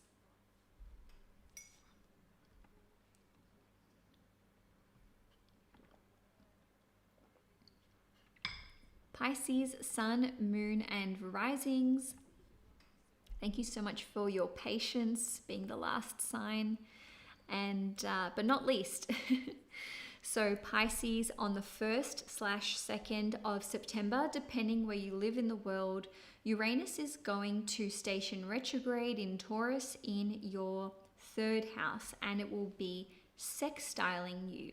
So the Pisceans who will feel the sextile the most, will be those around 23 up to 29 degrees Pisces. And ultimately, Uranus does go retrograde every year for about 5 months, 5.5 months.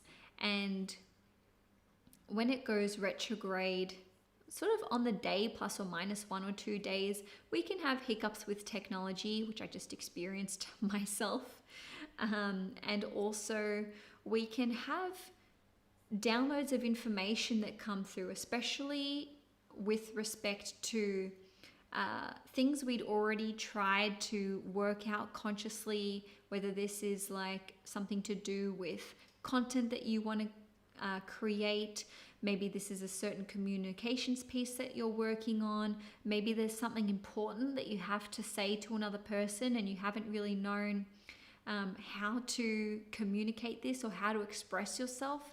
Uranus retrograding or stationing retrograde in the 3rd house of communications at the Gemini degree of 27 degrees can give you the answers that you're seeking, where you have an aha moment and you're like, okay, I know what I need to do. I know what I need to change. I know in what ways I need to pivot.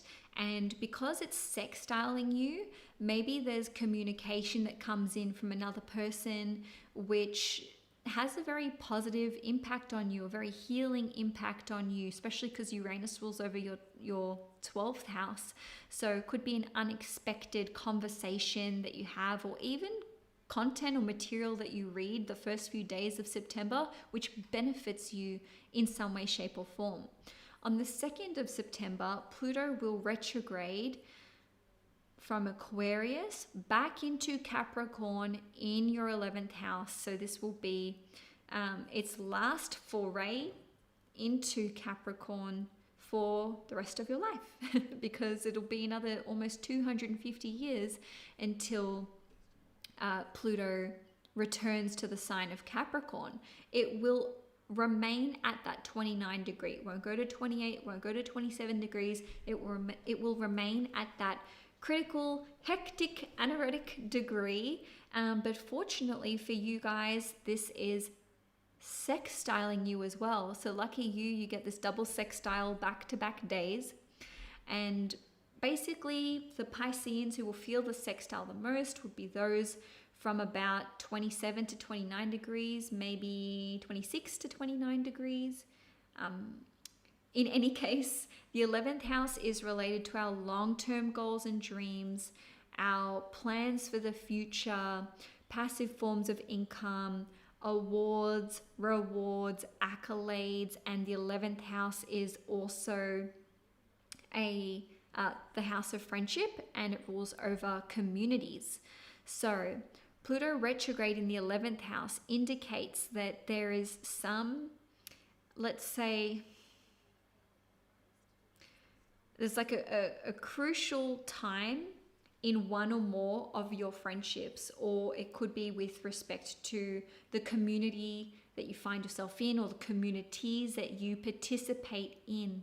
So on one hand, some of you may have walked away from a friendship or walked away from a community, and you thought that, it was done good and proper. You're not looking back. You're not ever going back.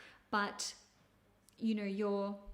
you're having to review this decision. Some of you may walk it back and give a friend another chance, give a community another chance. But for others of you, you may be like, no, I'm being tested with this, and I've been friends with this person too long and been too burned. I'm not gonna re-enter this. I'm not gonna put myself through that again. For others of you, Pisceans, this can see you working on that last leg of, nearly completing a long-term goal of yours. And maybe this has been months, years in the making, maybe even since 2008, and it's 333 right now, my clock as I say that, 3:33 p.m. in the afternoon. So triple angel number. Anyway, I digress.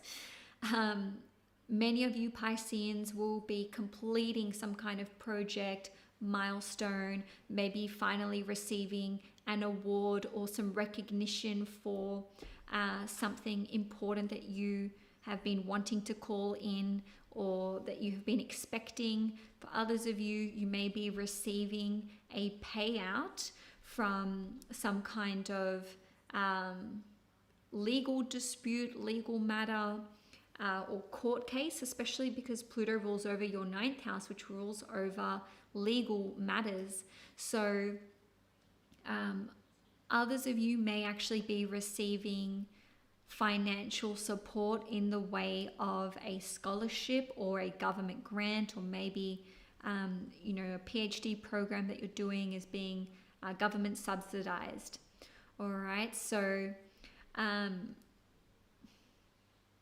it's a big deal, Pluto going back into Capricorn for this last little bit, because we're closing out a major chapter. And after we get out the other side of this, so post 19th/20th of November, you can look back and go, okay, this was a significant, poignant moment in my life. And now I'm ready for the next thing. I'm ready for my next big goal. I'm ready to take on this PhD. I'm ready to, work on generating a passive form of income, or join a new community, or, look further afield when it comes to expanding your network or your group of friends. Now, on the 3rd of September, there will be a new moon in Virgo. This will be at 11 degrees in your 7th house. So the 7th house rules over partnerships of all kinds. So romantic partnerships, your spouse, significant other, as well as business partnerships, business clients, and even your one-to-one personal friendships too. So new moons are always about a new chapter taking place, planting the seed for something new, and starting a new project. In some cases, given that it's in your 7th house, this can be indicative of entering into a new relationship for some of you, taking your existing relationship to the next level, maybe becoming more exclusive, getting engaged, getting married, making a really important decision with your significant other. Even if it's not you and them making plans together, it could be that there's a new chapter starting in their life, which is very important somehow. Some of you may be signing new contracts. This could be for work, freelance stuff, business agreements, entering into a business partnership, especially because this new moon will be opposing Saturn at 16 degrees Pisces and making a T-square with Jupiter and Gemini. And Jupiter is in your 4th house. But why this is relevant when it comes to work and career is because of the opposition to Saturn. Okay, so there could be some kind of work contract at play here, or you and your partner could be talking about moving in together, starting a family, introducing each other to each other's families. That's another way that could be playing out. And professionally speaking, you could be enlisting the services of another person, or you could be offering some kind of professional service. Now, also on the 3rd of September, there will be we will have Mars in Gemini in your 4th house, squaring Neptune in Pisces in your 1st house at 28 degrees. So, Neptune is one of your ruling planets. When it squares Mars, we can have trouble expressing our emotions in a reasonable way. So things might come out a bit left of center. Just be mindful that this is a time for unfortunate verbal outbursts, finding yourself to be triggered very easily. I would be mindful of not sending texts or making calls or having conversations, especially with family members or flatmates that you may regret. And I say that because Mars is in the 4th house, which is family. And so, Neptune is in your 1st house. So it's like a disconnect between emotions and what's being expressed in terms of a conversation or a communication. So if you have something important to say to someone, if it's possible and it's not going to affect anything in the grand scheme of things, you may want to defer that till after the 3rd of September, maybe like 6th, 7th of September, just getting away from that hard aspect. On a different note, this can just indicate on an internal level that you're not sure what you want to do with your property and living circumstances. Do I buy? Do I sell? Do I relocate? Do I want to move in with this person? Do I want this person to move in with me? Do I want to kick them out of my house? These could all be conversations that are swirling around in your mind. And obviously we just discussed with the new moon, which is happening the same day, that there is potentially talk of, moving in with another person, or just movement on that property and living front. So on the 4th/5th of September, Mars is going to enter the sign of Cancer, and it will be transiting your 5th house. Now, later on, Mars is going to retrograde in Leo and then Cancer. So that'll be December 2024 and then January, February 2025. Wow, feels weird to talk about 2025 already. But ultimately, whatever is coming up for you post 4th, 5th of September, you could be revisiting that. In fact, you will be revisiting that over the Christmas break and early into next year. Mars going through the 5th house indicates that there's a focus on 5th house themes: love, romance, sex, your business, if you own your own business, creative hobbies and talents and pursuits, as well as children. So Mars going through the 5th house for some of you can indicate that you're going on some hot dates, maybe spicing up your relationship with your significant other. Worst case scenario, disagreements with your significant other, not getting along. Mars in the 5th house on one hand can indicate, aiming to expand your family further. Maybe this is looking at conceiving a child, expanding a family.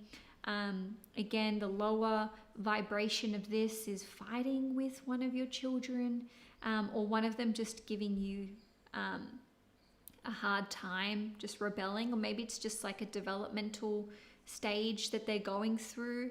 On a different note, some of you may be looking at new initiatives when it comes to owning your own business. So this could be starting a new business, developing it further, offering new products, offering new services, working really, really hard to scale it up or expand it.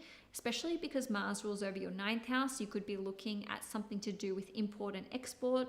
Mars rules over the 2nd house, which can indicate, something like a physical product that you're wanting to sell or incorporate into your business. And for others of you, you may be getting into playing sports or maybe dance, because the 5th house is competitive. It rules over sports, it rules over fun. So Mars in the 5th house can be dancing, playing competitive sports, or just, doing something for leisure that gets you physically moving and involves your physical body in some way, shape, or form. Okay, so lastly, Pisces, this is the last transit for the month that we're looking at. Not transit, it's an eclipse. So let's just get into it, right? On the 18th of September, there will be a full moon eclipse in Pisces, and this will be at 25 degrees in your 1st house. So, wow, we haven't had eclipses, eclipses in Pisces for about 9 years since the last time that the nodes are not in Pisces and Virgo yet, but they will be from January. So anyway, it's been years since we had a Pisces eclipse. And when we have an eclipse in our first house, it indicates huge changes coming through in terms of one's personal life, their demeanor, their aura, their life goals, their life perspectives, worldview, world perspectives. It can affect you with relation to career, relationships, family, property, living circumstances, the major life-changing stuff. Okay, so with this lunar eclipse, with this full moon eclipse, it is with the North Node. So the North Node is still in the sign of Aries. It's not in Pisces yet, but it's going to deliver you something physical, something tangible, and ultimately, with this eclipse in the first house, the Pisceans who will be the most impacted would be those between about 25 to 29 degrees.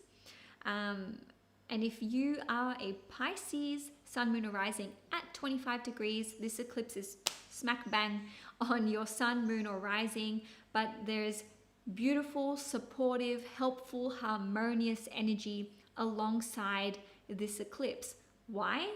This eclipse is conjunct Neptune, and it's sextile Pluto in Capricorn, as well as sextile Uranus in Taurus. So the three slowest moving planets, the three outer planets, are all having a harmonious relationship with one another, which indicates divine support, divine protection, divine blessings that are coming through. So lunar eclipses and full moon eclipses are all about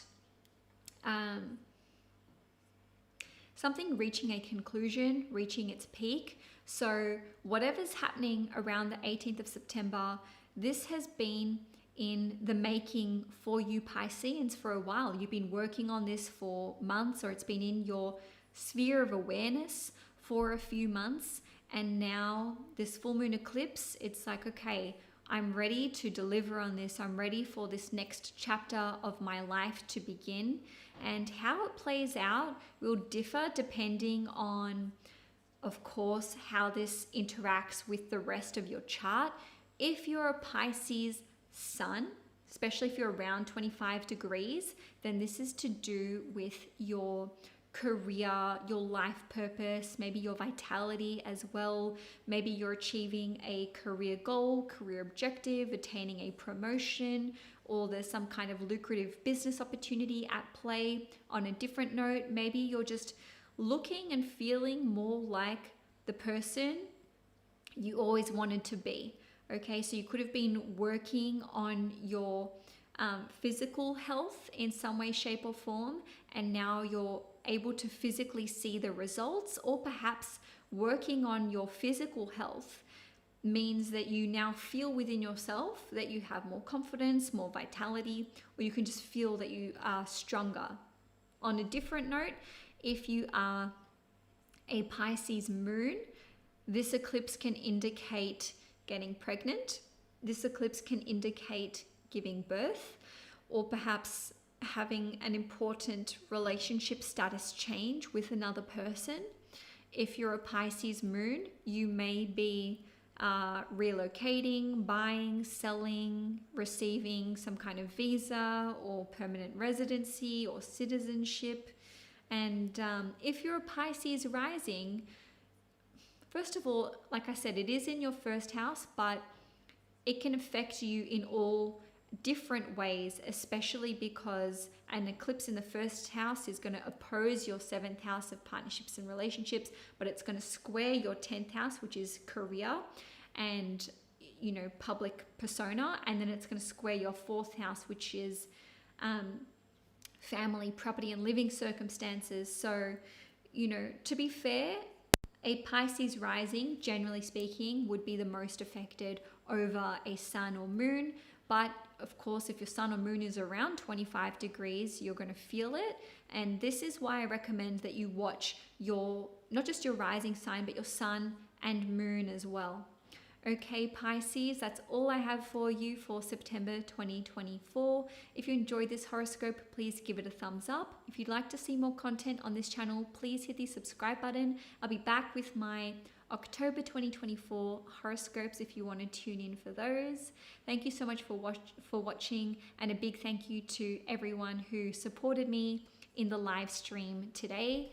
And lastly, if you want to follow me on Facebook, Telegram, or Instagram, you can find me at using the same handle, which is of course CAISTROLOGY.